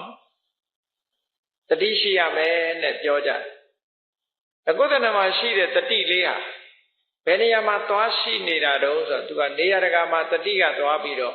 မဟုတ်တဲ့နေရာမှာသွားတတိယနေလို့ရှိရင်ဒီတတိကတော့ကောင်းတဲ့တတိမဟုတ်ဘူးပေါ့အခုဘုဇင်9ပါးထဲမှာပါတဲ့တတိကြတော့တရားနဲ့ပတ်သက်တဲ့တတိကိုဆိုလို့တယ်ပေါ့နော်ဘာကိုတတိယရမယ်တတိလဲတရားနဲ့ပတ်သက်တာကိုတတိယဖို့နော်ဒါဖြင့်အိမ်ကိုတတိယတာတို့ပစ္စည်းတွေတတိယတာဟောဟာဒီဟာတတိယတာသာတတိယတာသမီးတတိယတာအဲ့ဒါတွေတော့တတိမဟုတ်ဘူးလားလို့ဆိုသူကြတော့ဘာနဲ့လာနေတော့တတိရတယ်ဆိုကြတဲ့ကလွမ်းတယ်ဆွေးတယ်ဆိုတာပါမလာဘူးလားနောက်ကအကုသိုလ်တွေနဲ့ရောထွေးလာတာလေအဲ့ဒါကြောင့်မို့လို့တတိဆိုတာကအမှန်တမ်းအရေးကြီးတယ်မြတ်စွာဘုရားကဒီတတိဟာဘယ်ပုံမှာပွားရမလဲဆိုရင်ကိုယ်ခန္ဓာကာယကိုယ်ခန္ဓာမှာပွားရကဲဘုန်းကြီးတို့တွေဘလောက်တတိလက်လွတ်ဖြစ်နေတယ်ဆိုတာစဉ်းစားကြည့်လူတွေဟာ24နာရီအသက်ရှူနေပါလေရဲ့သားနဲ့ငါနှကောင်ကအသက်ရှူနေတယ်လို့မသိကြဟုတ်ကဲ့လားကမ္မဋ္ဌာန်းထိုင်မှပဲဒါလေးကမလေးထွက်လေဝင်လေလေးမှတ်ရတယ်ဆိုလို့မှတ်နေတာအဲ့ဒါတောင်မှအချိန်ပေါင်း100လောက်ဟိုပြေးဒီပြေးဖြစ်တယ်အဲ့တော့လူတွေဘလောက်တတိလက်လွတ်ဖြစ်နေကြကိုယ်တဏ္ဍမှာဘာတွေဖြစ်နေတယ်ဆိုတာကိုမသိဘူးထိုင်တော့ထိုင်နေတယ်ကိုယ်တဏ္ဍမှာဖြစ်နေတာကိုယ်နာမှာမရှိဘူးတခြားရောက်နေတဲ့စိတ်တော့ဒါကြောင့်မို့လို့မြတ်စွာဘုရားကကာယ ानु ပတနာတတိပဋ္ဌာနာကာယပေါ်မှာတတိထားတဲ့နောက်တစ်ခါကိုယ့်ရဲ့ခံစားချက်ပြောရင်ပြောတယ်မပြောရင်မပြောဘူးစိတ်ချမ်းသာရင်စိတ်ချမ်းသာတယ်စိတ်မချမ်းသာရင်စိတ်မချမ်းသာဘူးဆိုတော့ကိုယ့်ရဲ့ခံစားချက်အဲ့ဒီခံစားချက်တွေပေါ်မှာလည်းပဲတတိဆိုတာရှိရတယ်ဘုန်းကြီးတို့တွေကအဲ့ဒီပေါ်မှာတတိကမရှိဘူးပြောရင်ပြောစရာအာယုံပေါ်ရောက်နေစိတ်ကစိတ်ညစ်ရင်လည်းစိတ်ညစ်စရာအာယုံပေါ်ပဲရောက်နေတယ်ခံစားချက်ကိုမသိလိုက်ဘူးဟုတ်ကဲ့လားနောက်ကိုယ့်ရဲ့စိတ်အခြေအနေရောသိလာလဲဆိုမသိဘူးကိုယ့်ရဲ့စိတ်အခြေအနေလည်းကိုမသိဘူးလူတွေနောက်တစ်ခါကြံတဲ့သဘာဝတရားတွေရောသိလာဆိုမသိဘူးဒါကြောင့်မို့လို့တတိကိုလေ့ကျင့်မွေးမြူပေးဖို့ဆိုပြီးတော့မြတ်စွာဘုရားကကာယဝေဒနာစိတ်ဓမ္မလို့ဆိုပြီးတော့ဒီအာယု၄မျိုးကိုမာသတိပဋ္ဌာန်တုတ်မှာဟောထားတာလေကာယဝေဒနာစိတ်ဓမ္မဆိုတာတခြားသွားရှာစရာလည်းမလိုဘူးကိုယ်တဏ္ဍမှာရှိတာကိုယ်တဏ္ဍမှာရှိတဲ့ပေါ်မှာတတိကိုလေ့ကျင့်မွေးမြူပြီးတော့ပေးတယ်အဲ့ဒါကိုတတိတံဘောဇဉ်လို့ခေါ်တာပဲကဲကောင်းပြီဓမ္မဝိဇ္ဇာဆိုတာသဘာဝတရားကိုစူးစမ်းဆင်ခြင်တဲ့ပညာလေးပဲအဲ့ဒီအသိပညာကလည်းပဲအမှန်တမ်းအရေးကြီးတယ်တဲ့တတိထားလိုက်တာနဲ့တပြိုင်နက်တရားဓမ္မကိုဆင်ခြင်စဉ်းစားတတ်တယ်လေ့လာတတ်တယ်စူးစမ်းတယ်ဆိုတဲ့ဟာလေးပေါ်လာအဲ့ဒါကိုဓမ္မဝိဇ္ဇာလို့ခေါ်တယ်အဲ့ဒါလို့စူးစမ်းတယ်လို့ဆိုတဲ့အခါမှာကြိုးပမ်းအားထုတ်မှုလေးရအဲ့ဒါကဝိရိယကြိုးပမ်းအားထုတ်တဲ့အခါမှာစိတ်ကလေးကကြည်နူးလာတယ်ထူးခြားတာလေးတွေတွေ့လာတော့စိတ်ထဲကပီတိဖြစ်လာဒါကိုပီတိတမောဇဉ်လို့ခေါ်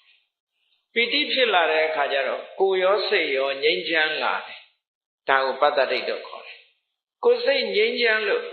ချမ်းသာဒုက္ခရလာတာနဲ့တပြိုင်နက်စိတ်ကလေးကလည်းငြိမ်းလာတယ်အဲ့ဒါကိုတမာတိလို့ခေါ်တယ်အဲ့ဒီစိတ်ကလေးငြိမ်းလာပြီဆိုလို့ရှိရင်သဘာဝတရားတွေဟာ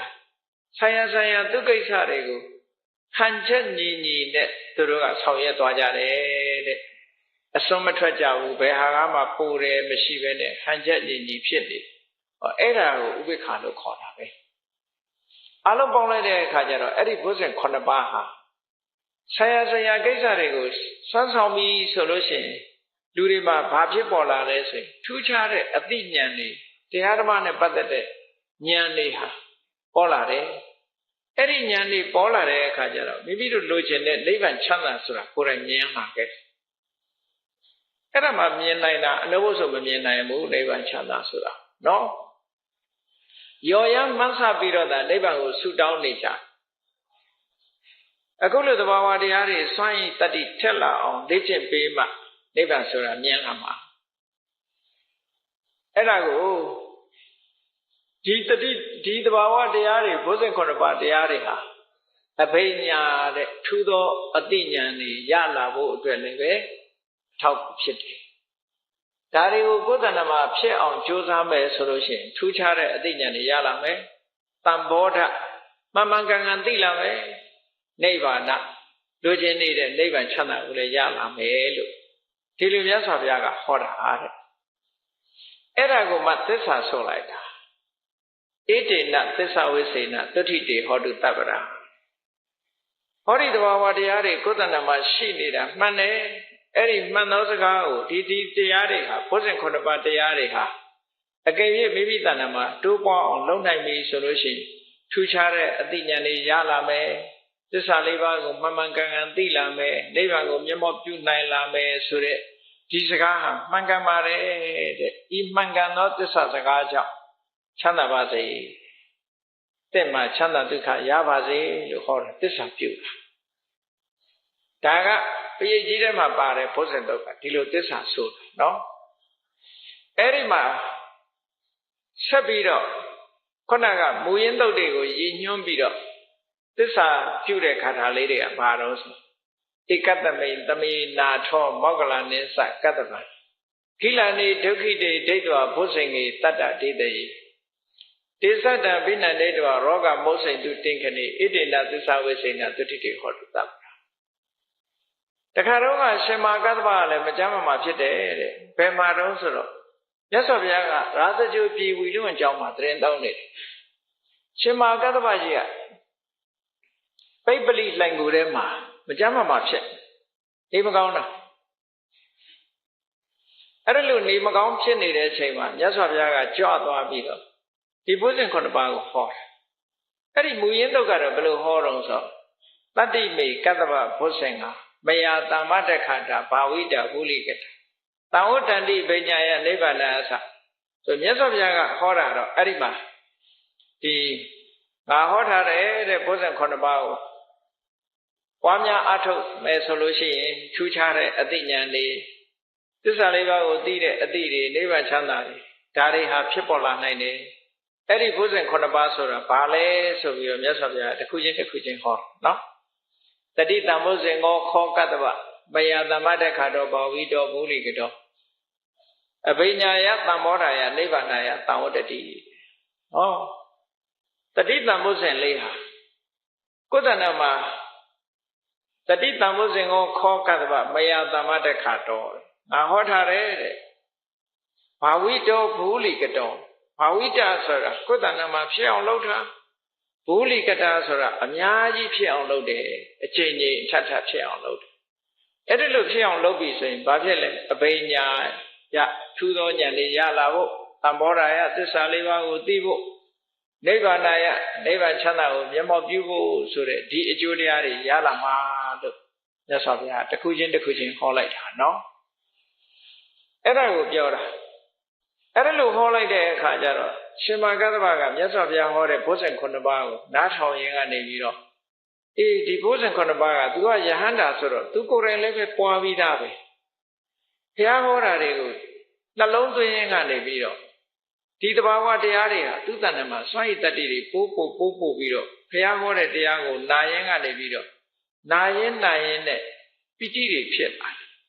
ပိဋိတွေဖြစ်လာတဲ့အခါဒုက္ခနာကိုယ်မှာရှိတဲ့သွေးတွေသားတွေကစင်ကြဲလာပြီးတော့ယောဂဝေဒနာတွေပျောက်သွားတာပေါ့ခန္ဓာကိုယ်မှာရှိတဲ့ယောဂဝေဒနာပျောက်သွားဘာဖြစ်လို့တော့ဆိုဒီပိဋိဖြစ်လိုက်တာနဲ့တပြိုင်နက်သွေးသားတွေဟာကြည်လင်သွားတယ်ကြည်လင်သွားသည့်အတွက်ကြောင့် ယောဂဖြစ်တဲ့သွေးသားကလည်းပဲသူကမြဲနာမှာမဟုတ်ပဲကိုသူကလည်းအချိန်တန်တော့ပျက်စီးသွားတယ်နောက်ထပ်လည်းမလာတော့အဲ့တော့ယောဂပျောက်သွားတယ်ဘုရားလည်းဟောပြီးရောမှန်လိုက်တာဗျာဘုဇင်တရားတွေကမှန်လိုက်တာနဲ့ဆိုပြီးတော့ပီတိဖြစ်လို့ရှင်မာကတ္တဗာကြီးတခါတည်းကျမ်းမာသွားတယ်တဲ့နောက်ထပ်အဲ့ဒီယောဂတော့မဖြစ်ဘူးတခြားယောဂတော့ဖြစ်ချင်းဖြစ်မှာပေါ့ဒီလိုဆိုလို့လေဟုတ်ကဲ့ရှင်မာမောက္ကလမထေရမြတ်ကလည်းထို့တူပဲရာဇကြိုပြည်ဝီလူဝန်ကျောင်းတော်မှာနေတဲ့အချက်သူလည်းနေမကောင်းဖြစ်တော့မြတ်စွာဘုရားကြည့်ဆေးမတိုက်ဘူးတော့ခုခေတ်ဆိုနေမကောင်းဖြစ်လို့ရှိရင်ဆရာဝန်ခေါ်ဆေးထိုးဟုတ်ကဲ့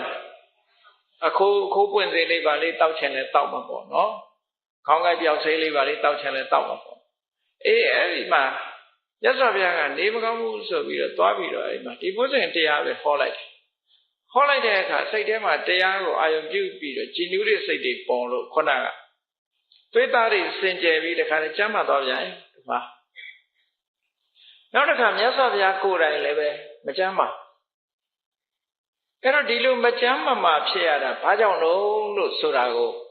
ပါဠိတော်မှာတော့ရှင်းပြထားတာမရှိဘူးသို့တော့အထက်ကထာမှာရှင်းပြထားတာရှိဒီကိုရိုမြတ်ကြီးတွေဟာတောထဲမှာသရင်သုံးညအားတာကိုတောထဲမှာဆိုတော့သစ်ပင်ကမျိုးစုံရှိတယ်အဲ့ဒီမှာအစိတ်ပင်တွေကပွင့်အဲ့ဒီအစိတ်ပင်တွေကပွင့်တဲ့အခါကျတော့အဲ့ဒီအစိတ်ပွင့်ပိုလန်ဆိုတာဝုံပုံတွေကလွင့်လာဒါမျိုးကရှိတယ်တောထဲမှာဝုံပုံတွေလွင့်လာပြီးတော့အဲ့ဒီဝုံပုံတွေရှူပြီးရှိုက်ပြီးလိုက်တဲ့အခါကျတော့ဖြားယောဂတစ်မျိုးခုခေတ်ဖလူးတွေပေါ့လေနော်ခုခေတ်ခေါ်နေတယ်ဘာဖလူးညာဖလူးဆိုတာတွေအများကြီးပဲပေါ့နော်အဲ့ဒီလိုယောဂမျိုးဖြစ်တာတဲ့ဖြားတာပေါ့ရှင်မာကတ္တဗာလည်းဖြားတယ်အစိတ်ပန်းနတ်နေအစိတ်ပွင့်ကအနတ်နေရှူပြီးရှိုက်ပြီးတဲ့အခါကျတော့ရှင်မာကတ္တဗာလည်းဖြားတယ်ရှင်မာမောက္ကလမထေရမြတ်လည်းဖြားတယ်မြတ်စွာဘုရားကိုယ်တိုင်လည်းဖြားတယ်တောထဲမှာအစိတ်ပင်တွေကရှိတာဟုတ်ပိုလန်ယောဂလို့လည်းခေါ်ကြပြီပေါ့အဲ့ဒါလို့စိတ်ပန်းနတ်တွေကိုရှူပြီးရှိုက်ပြီးရာကနေပြီးတော့ဖြားကြအဲ့ဒီဖြားတဲ့ယောဂကိုမြတ်စွာဘုရားကဆေးမတိုက်ပဲနဲ့ဘုဇင်9ပါးသွားပြီးတော့ဟောပေးတာဟောပေးတဲ့အခါကျတော့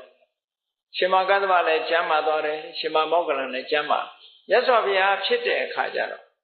မြတ်စွာဘုရားနာမှာဝကြီးဝငယ်ပြုပြီးတော့နေတဲ့စုံဒမထေရမြတ်မြတ်စွာဘုရားကစုံဒရေဘုဇင်တရားဟောသမောင်းလို့ဆိုပြီးတော့ကိုရောမြတ်ကရိုးရိုးသေးသေးဘုဇင်တရားကိုနာပြီးတော့နှလုံးသွင်း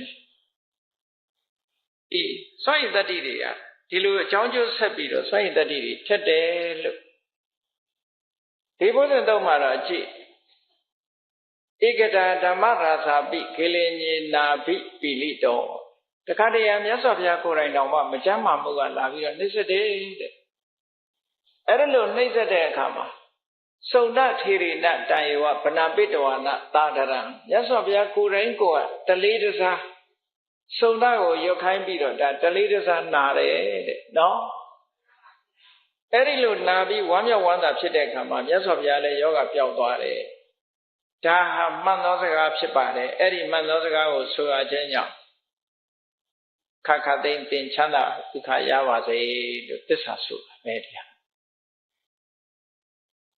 အဲ့ဒါကိုဏိကုံးချုပ်တဲ့အနေနဲ့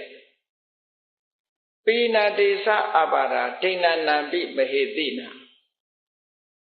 အာဘာဒဆိုတာယောဂတွေစာပေကျမ်းဂန်မှာအာဘာဒနဲ့အာတင်ကဆိုပြီးတော့ယောဂ2မျိုးခွဲပြီးတော့ပြထားတာရှိတယ်အာဘာဒဆိုတာခေါင်းကိုက်တာတို့ခါနာတာတို့သွားကိုက်တာတို့အဲ့ဒါလို့ခန္ဓာကိုယ်ထဲမှာ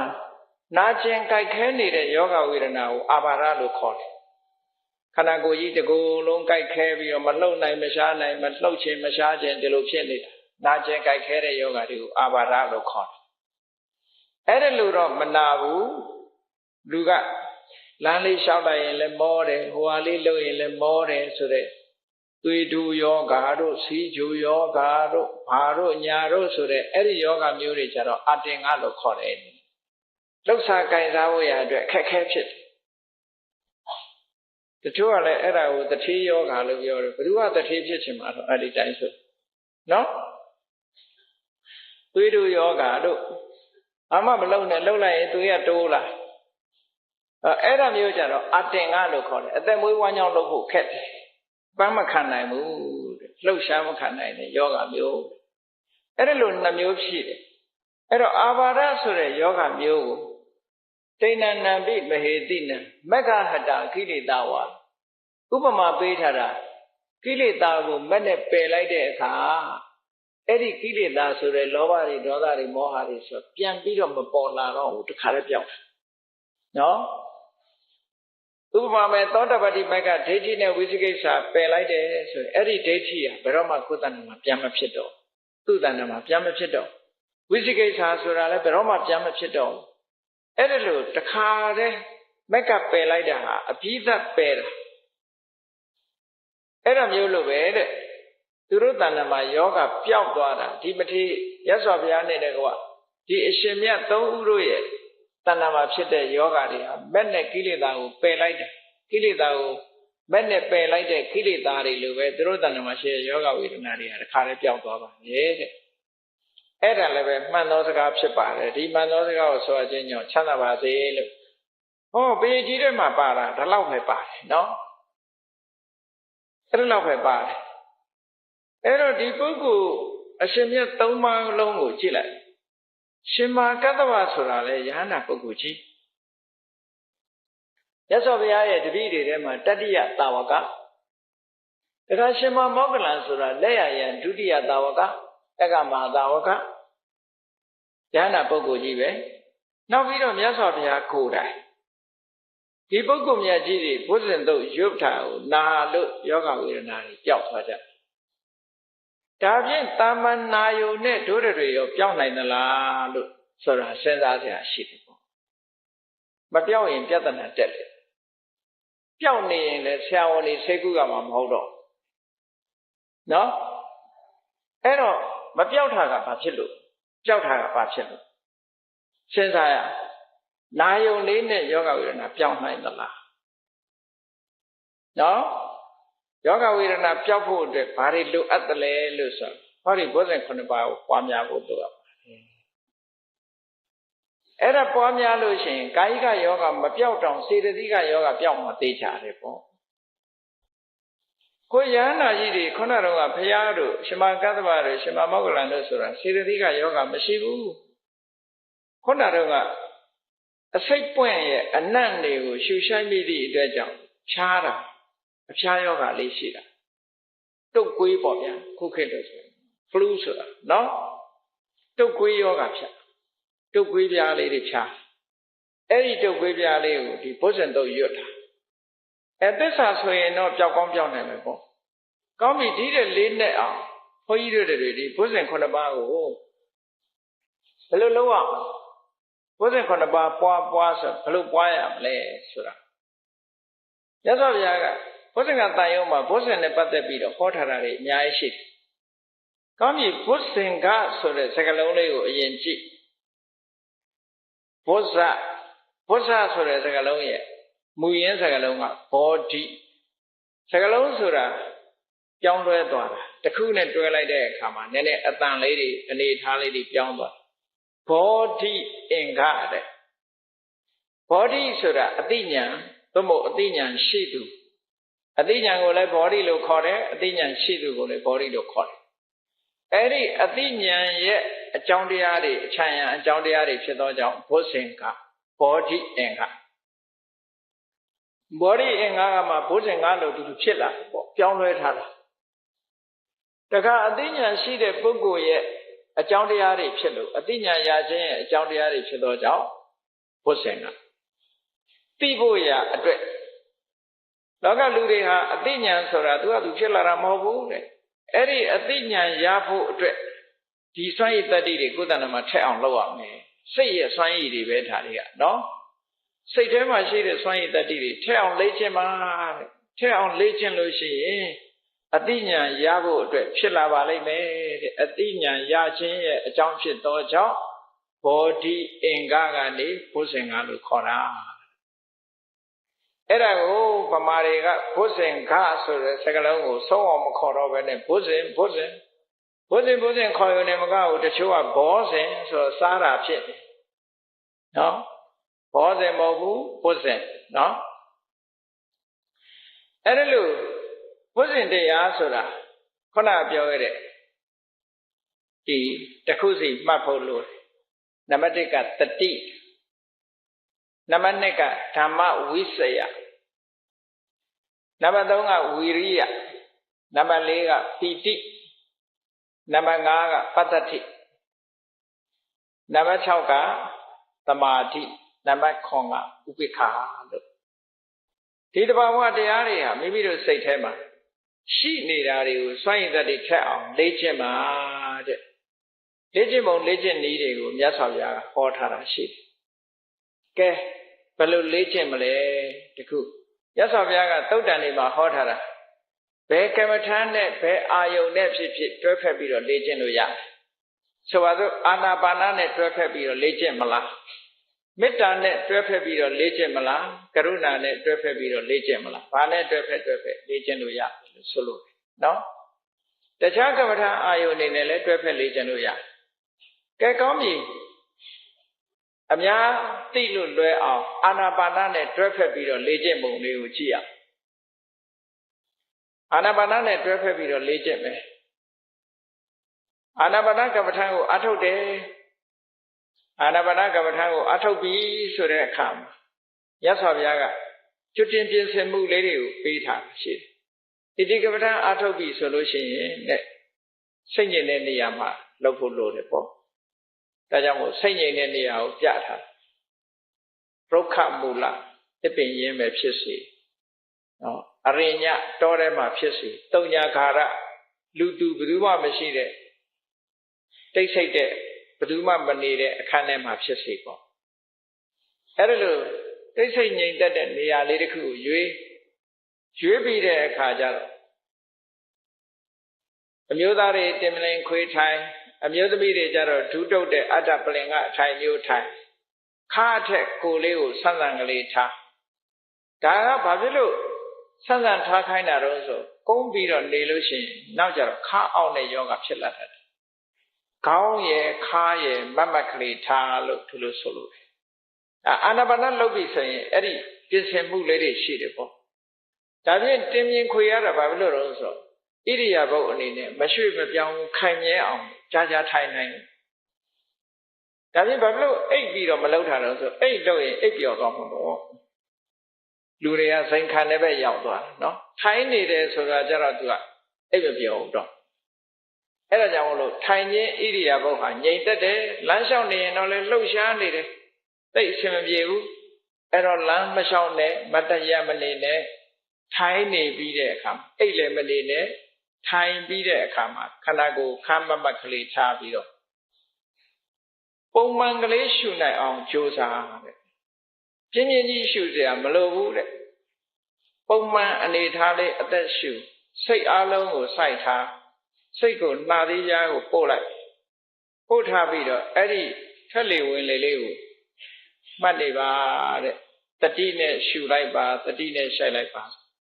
အဲ့ဒါတတိကိုလေ့ကျင့်နေတာပဲမဟာတတိရဏသုတ်ထဲမှာဆိုတတောဝအတ္တတတိတတောဝပတ္တတတိဟောတတိလေးနဲ့ရှုနေတာရှုတာလည်းသိတယ်ရှိုက်တာလည်းသိတယ်လေလေးကိုစင်စက်မပြတ်သိနေအဲ့ဒါဘာလုပ်နေတာတော့ဆိုတတိတန်ဖို့စဉ်ပွားနေတာတဲ့အဲ့ဒီတတိတန်ဖို့စဉ်ကိုပွားနေတာဘယ်ဆင့်ထိပွားရတော့ဆိုတော့မြတ်စွာဘုရားဟောတာဝိဝေကနေတိတဝိရာဂနေတိတនិရောဓနေတိတဝတ္တကပရိနာမေတို့ဒီစကားလေးလုံးပါဝိဝေကနေတိတဆိုတာကာမဂုဏ်အာယုန်တွေကနေပြီးတော့စိတ်ကလေးကလွတ်သွားတယ်ဒီအသက်ရှူနေတဲ့အာယုန်လေးပေါ်မှာရှိနေတဲ့အချိန်လေးမှာလောဘဆိုတာမလာဘူးဒေါသဆိုတာမလာဘူးမလာတဲ့အခါကျတော့ကိလေသာတွေကလွတ်မသွားဘူးလားလွတ်သွားတယ်အဲ့ဒီလွတ်သွားတဲ့အချိန်လေးဟာတည်ငါအချိန်လေးဟာဒါဝိပဿနာဒီတတိစိတ်ကလေးဟာဖြစ်ပြီးတော့နေတယ်အဲ့ဒီတတိတန်ဖိုးစဉ်လေးကိုတဲ့ ဝိဝေကနေတိတာအဲ့ဒီလိုလွတ်သွားတဲ့အနေထားလေးပေါ်ရောက်အောင်ကြိုးစားပါဒါပထမအဆင့်အဲ့ဒီလိုကြိုးစားပြီးတဲ့အခါမှာဒီဝိဝေကကလည်း၃မျိုးရှိတယ်ဝိဝေက၃မျိုးဆိုတာဒီနေရာမှာ၃မျိုးပါမှတ်ရအောင်လဲလို့ဆိုတည်င်္ဂဝိဝေကဆိုတာသူဆိုင်ရာအကြောင်းလေးတွေကနေလွတ်သွားတဲ့ဆိုင်ရာအကြောင်းလေးတွေကိုအကြောင်းပြုပြီးတော့လွတ်သွားတဲ့သဘောလေးကိုပြောတာဆိုပါစို့အနိစ္စလို့သိလိုက်တာနဲ့အိဋ္ဌဆိုတာလေးကလွတ်သွားဒုက္ခလို့သိလိုက်တာနဲ့ဒုက္ခဆိုတဲ့အနေထားလေးကလွတ်သွားအနတ္တလို့သိလိုက်တာနဲ့အတ္တဆိုတဲ့ပညာလေးကလွတ်သွားအဲ့ဒါလေးတွေကိုတရင်ကဝိဝေကလို့ပြောတာနော်အဲ့ဒါလို့ဒီဝိဝေကဝိပဿနာဉာဏ်ပေါ်မှာရောက်ပြီးတော့နေရမယ်တဲ့ဝိပဿနာအတိကလေးဝိပဿနာတတိကလေးရှိနေဒါဝိဝေကနေတိတာဖြစ်တယ်ပေါ့နောက်တစ်ခါအဲ့ဒီမှာဒါတရင်ကဝိဝေကသမုတ်စေတဝိဝေကကြတော့အဲ့ဒီခုနကပြောတဲ့လောဘလေးကလွတ်သွားရုံနဲ့မကဘူးအဲ့ဒီလောဘလေးကိုဖယ်ရှားပြစ်လိုက်နိုင်တယ်ဒေါသလေးကိုဖယ်ရှားပြစ်လိုက်နိုင်တယ်မောဟလေးကိုဖယ်ရှားပြစ်လိုက်နိုင်တယ်အဲ့ဒီဖယ်ရှားပြီးတော့မဲ့နဲ့ဖယ်ရှားပြစ်လိုက်တာကြတော့သမုတ်စေတဝိဝေကလို့ခေါ်တယ်အဲ့ဒီလိုဖယ်ရှားပြစ်လိုက်လို့နိဗ္ဗာန်ကိုအာယုံပြုပြီးတော့မျက်မှောက်ပြုနိုင်ပြီဆိုတဲ့အခါမှာနိဗ္ဗာန်ကိုအာယုံပြုနိုင်သည့်အတွက်ကြောင့်နိတ္တရဏဝိဝေကဖက်ပေါက်ကလေးရသွားပြီဒီတတိလေးကဖက်ပေါက်ကလေးရသွားပထမတတိကလေးဟာအာယုံဒီလောဘဒေါသမောဟဆိုတာတွေနဲ့လွတ်သွားအောင်လုပ်တယ်နောက်တစ်ခါလောဘဒေါသမောဟတွေကိုဖယ်ရှားပြစ်လိုက်နိုင်တယ်နောက်ဆုံးကြတော့နိဗ္ဗာန်ကိုမျက်မှောက်ပြုနိုင်တယ်ဆိုတဲ့အဆင့်ကိုရောက်သွားအဲ့ဒီအဆင့်ရောက်အောင်ပွားပါလို့ပြောတာတမန်ပွားတာမဟုတ်ဘူးနော်အဆင့်ရောက်အောင်ပွားရနောက်တစ်ခါនិရောဓနေတိတာတဲ့និရောဓနေတိတာဆိုတာရှိချုပ်ငြိမ်းသွားတာလေချုပ်ငြိမ်းသွားတဲ့သဘောလေးတွေကလည်းပဲဒီလိုပဲအဆင့်လိုက်ပဲនិရောဓနေတိတာဒီရှုလိုက်တဲ့အချိန်လေးမှာဒီသဘာဝတရားလေးချုပ်ငြိမ်းသွားတာကိုလည်းမြင်ရတယ်ရှုလိုက်တဲ့အာယုံလေးပေါ်မှာတတိလေးကပ်နေသည့်အတွက်ကြောင့်လောဘမဖြစ်တာချုပ်ငြိမ်းသွားတာလေးတွေ့ရတယ်ဒေါသမဖြစ်တာချုပ်ငြိမ်းသွားတာလေးတွေ့ရတယ်မောဟမဖြစ်တာချုပ်ငြိမ်းသွားတာလေးတွေ့ရတယ်နောက်ဆုံးမက်ဆေ့ပေါ်လာတဲ့အခါကျတော့ဒီလောဘဒေါသမောဟတွေကိုထာဝရချိန်ငြိမ်းအောင်လုပ်လိုက်တာလည်းသိရနောက်ဆုံးနိဗ္ဗာန်ကိုမျက်မှောက်ပြုလိုက်နိုင်တဲ့အခါကျတော့လုံးဝထာဝရချုပ်ငြိမ်းသွားတဲ့အနေအထားမျိုးကိုလည်းသိလိုက်ရတယ်ဟောនិရောဓနေတိတဝိရာခဆိုတာဒီအာယုံလေးပေါ်မှာတွေ့တာမှုဆိုတာလည်းပဲခင်းပြတ်သွားတယ်ဆိုတဲ့အဆင့်ကိုရောက်အောင်ဒီလိုရှုမှတ်ပွားများရမယ်လို့ဝတ္တကပရိနာမိဆိုတာဝတ္တကဆိုတာစွန့်လွတ်မှုနဲ့ပြေးဝင်မှုဒီနှစ်ခုကိုပြောစွန့်လွတ်မှုဆိုတာကိလေသာတွေကိုစွန့်လွတ်လိုက်ရင်နိဗ္ဗာန်ကိုရောက်သွားတယ်တစ်ဖက်ကလွတ်လိုက်တာနဲ့တစ်ဖက်ကပြေးဝင်သွားတယ်ဆိုလိုတာကကိလေသာကိုဖယ်လိုက်မှနိဗ္ဗာန်ဆိုတာမြင်လာဥပမာမယ်ကောင်းကင်မှာလာကြီးတော့တားနေတယ်သို့တော့တိမ်နေဖုံးနေတယ်အဲ့ဒီတိမ်နေဖယ်လိုက်တာနဲ့တပြိုင်နက်လာကြီးကပွားနဲ့ပေါ်လာတယ်ပေါ့အဲ့ဒါမျိုးလိုပဲကိလေသာတွေဟာတိမ်နေနဲ့အလားတန်တူတယ်လကနိဗ္ဗာန်နဲ့အလားတန်တူတယ်ပေါ့အဲ့တော့ကိလေသာတိမ်နဲ့အလားတန်တူတဲ့ကိလေသာတွေကိုဖယ်လိုက်တာနဲ့တပြိုင်နက်လနဲ့အလားတန်တူတဲ့နိဗ္ဗာန်ကိုမြင်ရတယ်လို့ဒီလိုပြောတာနော်အဲ့ဒါဟာဝတ္တကပရိနာမိကိုယ့်ရဲ့တတိလေးဟာအဲ့ဒီလိုဖယ်ရှားမှုစွန့်လွတ်မှုပြေးဝင်မှုဆိုတဲ့ဒီအနေအထားနှစ်ခုထိအောင်ရင့်ကျက်သွားအောင်တတိတံပိုးစဉ်ကိုပွားပေးပါလို့ဒီလိုပြောဟောအာနာပါနလုပ်နေတာဟာတတိတံပိုးစဉ်ကိုပွားနေတယ်လို့ဒီလိုမှတ်ကဲအဲ့လိုအာနာပါနလုပ်ရင်းကနေပြီးတော့အတိလေးတွေဘာတိုးလာတော့ဆိုထွက်လေလေးကဝင်လေမရောက်ခင်ပြတ်သွားတာပါလားထွက်လေလေးကဖြစ်ပြီးရင်ပြတ်သွားတာပါလားနှာသေးပြားလေးကိုလာတိုက်လိုက်မှထိပြီးတဲ့စိတ်ကလေးကပေါ်လာတာပါလားဆိုတဲ့အတိကလေးတွေပေါ်မလာဘူးလားအဲ့ဒါလိုအတိလေးတွေရလာတာဒီပင်ဓမ္မဝိစယသဘာဝတရားတွေကို तू ကစူးစမ်းလာသိလာငကိုယ်တော့ထင်တာဒီလေးလေးပဲဖြစ်နေတယ်လို့ထင်တယ်ရှိနေတယ်လို့ထင်တယ်မဟုတ်ဘူးလေလေးကနှာသီးပြားကိုတိုက်လိုက်မှထိမှန်းသိတာဒီပြင်ချိန်မှာဒီစိတ်ကရှိနေတာမဟုတ်ဘူးတဲ့နော်အဲ့ဒါလိုသဘာဝတရားလေးတွေဟာဖြစ်ပြီးတော့ပြတ်သွားတာကိုခုနကတတိကနေစူးစိုက်ပြီးတော့ကြည့်လိုက်တဲ့အခါဒီအသိဉာဏ်လေးထွက်လာ သဘာဝတရားကိုဆင်ញင်စူးစမ်းနိုင်တဲ့ဒီဓမ္မဝိဇ္ဇာတန်ဖိုးစဉ်ဆိုတာပေါ်လာတယ်။ပေါ်အဲ့လိုပေါ်လာအောင်ဘာလို့ရတော့ဆိုကြိုးစားအထောက်မှုလေးတွေရှိတယ်။မပေါ်အောင်ကြိုးစားနေတယ်။ဒီကြားထဲမှာမကောင်းတဲ့စိတ်ကလေးဝင်လာရင်တွန့်ထုတ်ပစ်တယ်။မကောင်းတဲ့စိတ်ကလေးတွေဝင်လာရင်ဖယ်ရှားပစ်တယ်။ကောင်းတဲ့စိတ်ကလေးတွေကိုထူထောင်ပေးတယ်။ဒါလေးတွေကဝိရိယတန်ဖိုးစဉ်ပဲပေါ့။ဟောတရားထုတ်နေလို့ရှိရင်တတိတန်ဖိုးစဉ်လည်းဖြစ်တယ်။ဝိရိယဓမ္မဝိဇ္ဇာတန်ဖိုးစဉ်လည်းဖြစ်တယ်။ဝိရိယလည်းဖြစ်တယ်။ဟုတ်ကဲ့လား။အဲ့ဒါလိုဝိရိယဖြစ်နေတဲ့အချိန်မှာကြည့်ကိုယ်စိတ်လေးကငြိမ်းလာလို့သဘာဝတရားလေးတွေကိုကြည်ကြည်လင်လင်နဲ့ပြီးပြီးပြင်းပြင်းမြင်လာပြီဆိုလို့ရှိရင်ဘာဖြစ်စိတ်ထဲမှာရှင်းနှံ့မှုဆိုတာပီတိလေးပေါ်လာဟောဒါပီတိတန်ဖိုးစဉ်ဖြစ်တာပဲအဲ့ဒီလိုရှင်းနှံ့မှုလေးပေါ်လာတဲ့အခါကျတော့အိုးတဏှာကြီးထိုင်လဲဘာမှမဖြစ်ဘူးနှစ်နာရီထိုင်လဲဘာမှမဖြစ်ဘူးညောင်းနေညာတယ်မရှိတော့ဘူးဟောစိတ်ကလေးကိုယ်ရောစိတ်ရောငြိမ်းချမ်းလာဒါကပတ္တတိတန်ဖိုးစဉ်ဖြစ်လာအဲ့ဒါလိုငြိမ်းချမ်းတဲ့အခါစိတ်ကလေးဟာလည်းပဲဒီအာယုံလေးပေါ်မှာပဲငြိမ်ပြီးတော့သွားတယ်ဟောတမာတိတန်ဖိုးစဉ်ဖြစ်တယ်အဲ့ဒါလိုငြိမ်သွားတဲ့အခါမှာကိုယ်အနေနဲ့ဘာမှလှုပ်ဆော်စရာမလိုဘူးအားဆိုင်စရာမလိုဘူးထွက်လေလေးကိုတတိလေးကထွက်လာတာနဲ့ဟုတ်လားတတိလေးကစိုက်လိုက်တယ်စိုက်လိုက်တာနဲ့သူ့ရဲ့သဘာဝလေးကိုဓမ္မဝိဇ္ဇာကသိလိုက်တယ်ဆိုတော့ဟောမကြိုးစားရဘဲနဲ့သူ့ဟာသူ automatic ဆိုတာမျိုးလို့ဖြစ်ပြီးတော့တည်ငြိမ်လာတယ်ဆိုရင်ဒါဥပေက္ခတန်ဖိုးစဉ်ဖြစ်တယ်လို့ခေါ်တယ်။ပေါင်းလိုက်တဲ့အခါကျတော့တရားအထုတ်နေတဲ့အချိန်မှာ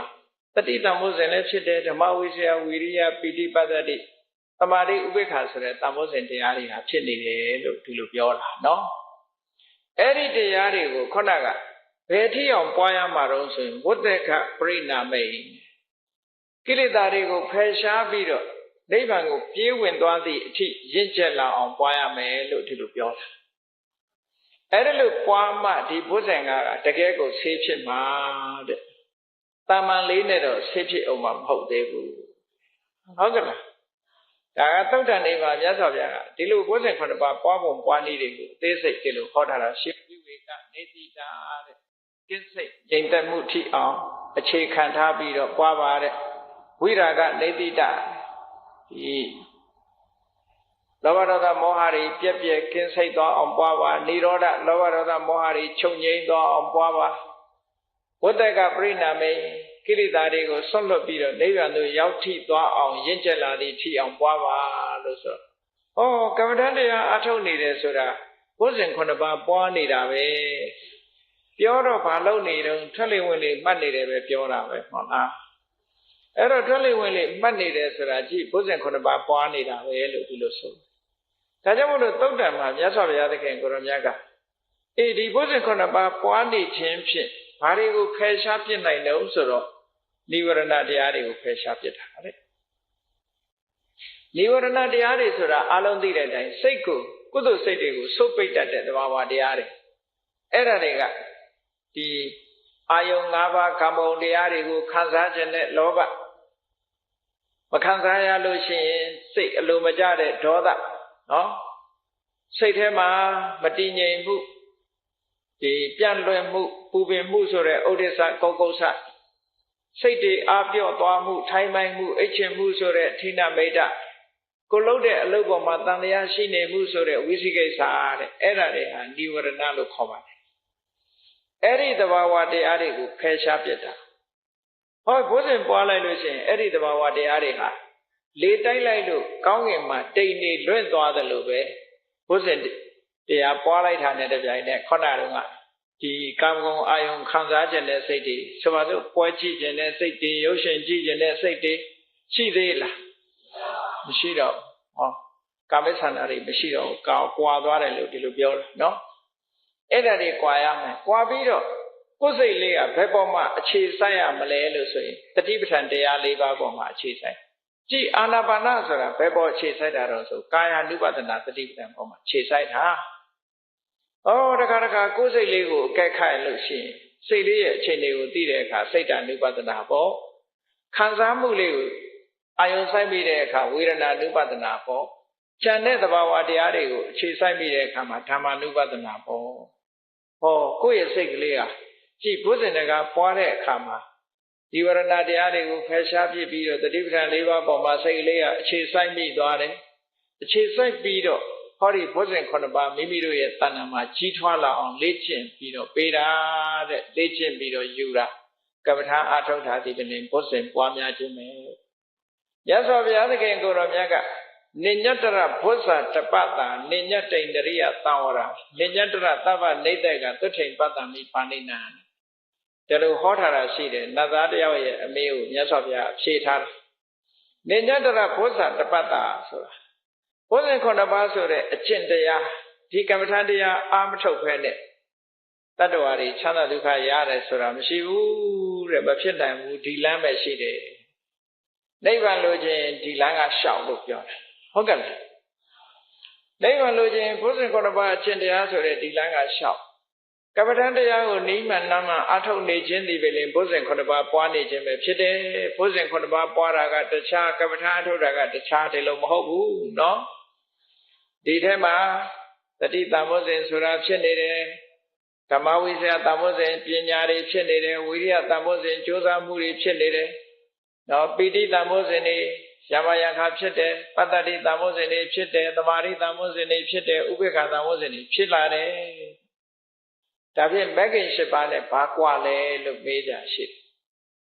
မဂ္ဂင်၈ပါးနဲ့ပြောမယ်ဆိုလို့ရှိရင်တရားအထုတ်နေဘာမဂ္ဂင်တွေဖြစ်တာတော့ဆိုသမ္မာဒိဋ္ဌိတဲ့မှန်ကန်စွာမြင်မှုသမ္မာသင်္ကပ္ပမှန်ကန်စွာတွေးကြောကြံစည်မှုသမ္မာဝါယာမမှန်ကန်စွာကြိုးစားအထောက်မှုသမ္မာတတိမှန်ကန်စွာအမှတ်ရမှုနဲ့သမ္မာသမာဓိမှန်ကန်စွာတည်ကြည်မှုဒါကမဂ္ဂင်ရှုထောင့်ကပြောတယ်ဘုဇင်ရှုထောင့်ကပြောလို့ရှိရင်ဒီဘုဇင်9ပါးအဲ့ဒီထဲမှာကြည့်ဓမ္မဝိဇ္ဇာဆိုတာသမ္မာဒိဋ္ဌိပဲနော်တတိတံဘုဇင်ဆိုတာသမ္မာတတိပဲဓမ္မဝိဇ္ဇာကသမ္မာဒိဋ္ဌိတတိတံဘုဇင်ကသမ္မာတတိဝိရိယတံဘုဇင်ကသမ္မာဝါယာမနော်သမ္မာဝါယာမသမာဓိတံဘုဇင်ကသမ္မာသမာဓိဘာမပါတော့ဆိုသမ္မာသင်္ကပ္ပဒီထဲမှာမပါဘူးဘုဇင်နဲ့ကျတော့သမ္မာသင်္ကပ္ပဆိုတာထည့်မထားဘူးဟုတ်ကဲ့လားမဂ္ဂင်၈ပါးထဲမှာကျတော့ဥပေက္ခမပါဘူးပတ္တတိမပါဘူးပိဋိမပါဘူးကျန်တာတွေပါတယ်အဲ့တော့ဘုဇင်9ပါးဆိုတဲ့ဟာမှာတတိကအချုပ်ဖြစ်တယ်ကျန်တဲ့ဘုဇင်တွေကိုတဆုခွဲလိုက်ဘုဇင်က9ပါးရှိတာတတိတံဘုဇင်ကိုထိတ်ကထားလိုက်တဲ့အခါကျတော့ကျန်တဲ့ဘုဇင်တွေကိုနမစင်နဲ့ကြည့်လိုက်ဘာတွေလာတော့ဓမ္မဝိစယတဲ့ဝီရိယတဲ့ပီတိတဲ့အဲ့ဒီ၃ခုကတဆုထားတခါနောက်အစဉ်တိုင်းပတ္တတိတဲ့သမာဓိတဲ့ဥပေက္ခတဆုထားအဲ့ဒီနှစ်စုဟာသူကစိတ်အခြေအနေအလိုက်အတူအဆုပ်လုပ်ပေးရတယ်ဒါကလိမ္မာကျွမ်းကျင်ဖို့ပဲနော်လိမ္မာကျွမ်းကျင်ဖို့ဆေးကုသတယ်ဆိုတာဒီလိုလုပ်ရတာပဲမဟုတ်လားဒီဆေးလေးကိုတိုးတောက်လိုက်ဟိုဆေးလေးကိုလျှော့လိုက်ဒီလိုပဲမဟုတ်လားယောဂဝေဒနာပြောင်းအောင်လုပ်ရင်အေးဒီဆေးကြီးပဲဖိတောက်လို့မရဘူးဒီဆေးလေးကလျှော့လိုက်ဟိုဆေးလေးကတိုးလိုက်ဟုတ်အဲ့ဒါမျိုးလို့ပဲဒီဘုဇင်9ပါးဆိုတဲ့အကျင့်တရားကိုကျင့်တဲ့အခါမှာစိတ်ဓာတ်တွေသိပ်ပြီးတော့ကြာနေလို့ရှိရင်တဲ့ပတ္တတိသမာဓိဥပေက္ခအဲ့ဒီ၃မျိုးကိုမပွားနဲ့နည်းနည်း short လိုက်အဲ့ဒီ၃မျိုးကိုခဏဖယ်ထားဘာတွေပွားရမှာတော့စိတ်ဓာတ်ကြာနေတဲ့ပုဂ္ဂိုလ်ကဓမ္မဝိစယဆိုတဲ့ပညာတိုးအောင်လုပ်ရမယ်ဝိရိယဆိုတဲ့ဝိရိယရှိအောင်လုပ်ရမယ်ပိဋိဆိုတဲ့စိတ်ကျေနပ်မှုတွေနှစ်သက်မှုတွေတိုးအောင်ကြိုးစားရမယ်အဲ့ဒီဘက်ကမြင့်ပေးလို့ဒီလိုပြောတယ်ဒါတွေကိုဒီအခြေအနေတွေကိုဘယ်သူကအကဲခတ်ရမှာတော့ဆိုရင်တတိတံဘုဇင်ကအကဲခတ်ပေးရတယ်ပေါ့သူကထိန်းညှိပေးမယ်ကျန်တာတွေ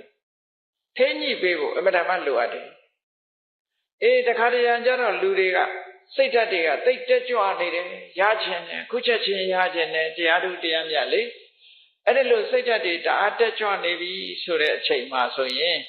ဓမ္မဝိဇ္ဇာတို့ဝီရိယတို့ပိဋိတို့ကိုလျှော့ချလိုက်အောင်လျှော့ချပြီးတော့စိတ်ကလေးနည်းနည်းငြိမ်သွားအောင်ပတ္တတိတဲ့သမာဓိတဲ့ဥပေက္ခတဲ့အဲ့ဒီ၃မျိုးတိုးမြင့်ပေးရမယ်ပရိစ္ဆေယများလိုပဲတဲ့ရွှေကိုဖုတ်တဲ့အခါမှာတခါတရံရွှေကိုမီးပြင်းပြင်းလေးဖုတ်လိုက်ပြီတခါတရံကျတော့အပူလေးတခါအေးပေးရတယ်အဲ့လိုလုပ်ပြီးတော့မှရွှေတဲကကြီးကိုထုတ်ရတယ်စိတ်ထဲကကြီးကိုထုတ်တဲ့အခါမှာလည်းပဲ တတိကနေထိမ့်ကွက်ပြီးတော့ဒီနှစ်အုပ်စုကိုအခြေအနေအလိုက်အတိုးအလျှော့လုပ်ပြီးတော့ပွားရမယ်တဲ့ဒါကဘုဇင်9ပါးမှာဒီလိုသွားနော်ဒါကြောင့်မို့လို့တရားဓမ္မကျင့်ကြံကြိုးကိုအထောက်တယ်နိဗ္ဗာန်ချမ်းသာကိုလိုချင်ပြီးတတ္တဝါတွေတန်တရားကိုဆင်းရဲကထွက်မြောက်ဖို့အတွက်နိဗ္ဗာန်ချမ်းသာကိုသွားကြမယ်ဆိုလို့ရှိရင်ဘုဇင်9ပါးအကျင့်တရားကိုမကျင့်မဲနဲ့ဘယ်သူမှနိဗ္ဗာန်မရောက်ပါဘူးတဲ့ဒါကြောင့်မို့လို့ဘုဇင်9ပါးကိုကျင့်ရမှာပါကျင့်တဲ့အခါဘာပေါ်အခြေခံကျင့်မလို့ဆိုရင်ဝိဝေကနေတိတာလွတ်လပ်အောင်လုပ်ရဘာတွေကလွတ်တော်အောင်လုပ်ရကိလေသာတွေကလွတ်အောင်လုပ်ရနိရောဓဝိရာဂနေတိတာတွေ့တာမှုတွေပြတ်သွားအောင်လုပ်ရမယ်နိရောဓနေတိတာတွေ့တာမှုတွေချုပ်ငြိမ်းသွားအောင်ကျင့်ရမယ်ဝတ္တကပရိနာမေကိလေသာတွေကိုဖယ်ရှားမှုဆွလွတ်မှုနိဗ္ဗာန်ကိုပြေဝမှုဆိုတဲ့ဘက်ထိအောင်ရှင်းကျက်သွားအောင်ကြိုးစားအထောက်ရမယ်အဲ့ဒါလို့ကြိုးစားမှသာလေဘုဇင်9ပါးကျင့်ခြင်းဟာပြည့်ပြည့်စုံတယ်လို့ရသော်ဘုရားသခင်ကိုရမြတ်ကဟောထားတာဖြစ်ပါတယ်ဒါကြောင့်မို့တရားချက်ခင်သူတော်စင်ပြိဿအပေါင်းတို့သည်ဘုဇင်9ပါးအကျင့်တရားကလွဲ၍ချမ်းသာဒုက္ခကိုမရနိုင်တာဖြစ်သောကြောင့်ချမ်းသာဒုက္ခလို့ဆိုတဲ့ချမ်းသာဒုက္ခထဲမှာနိဗ္ဗာန်ချမ်းသာအဓိကမြင့်မြတ်ဆုံးအကောင်းဆုံးချမ်းသာဖြစ်တယ်အကောင်းဆုံးဖြစ်တဲ့နိဗ္ဗာန်ချမ်းသာကိုရဖို့ရတဲ့ဘုဇင်9ပါးအကျင့်တရားကလွဲ၍တခြားမရှိဘူးဒါကြောင့်မို့ဘုဇင်9ပါးအကျင့်တရားကိုတို့တွေဟာကျင့်ကြံကြိုးကိုအထောက်ကြရမှာဖြစ်တယ်လို့နေမကောင်းမှဘုဇင်ကိုတတိယတာမျိုးမလုပ်ကြဖို့ပေါ့နော်နေမကောင်းလို့နေကောင်းခြင်းလို့ဘုဇင်တရားကိုတတိယတာမဟုတ်ဘူးအမြဲတမ်းတတိယပြီးတော့အမြဲတမ်းကျင့်ဖို့နော်အဲ့ဒါလို့ကျင့်ကြံကြိုးကိုအထောက်ကြရမယ်လို့ကိုစီသဘောကျပြီးဘုဇင်9ပါးအကျင့်တရားကိုကျင့်ကြံကြိုးကိုအထောက်နိုင်ကြပါစေကုန်သတည်း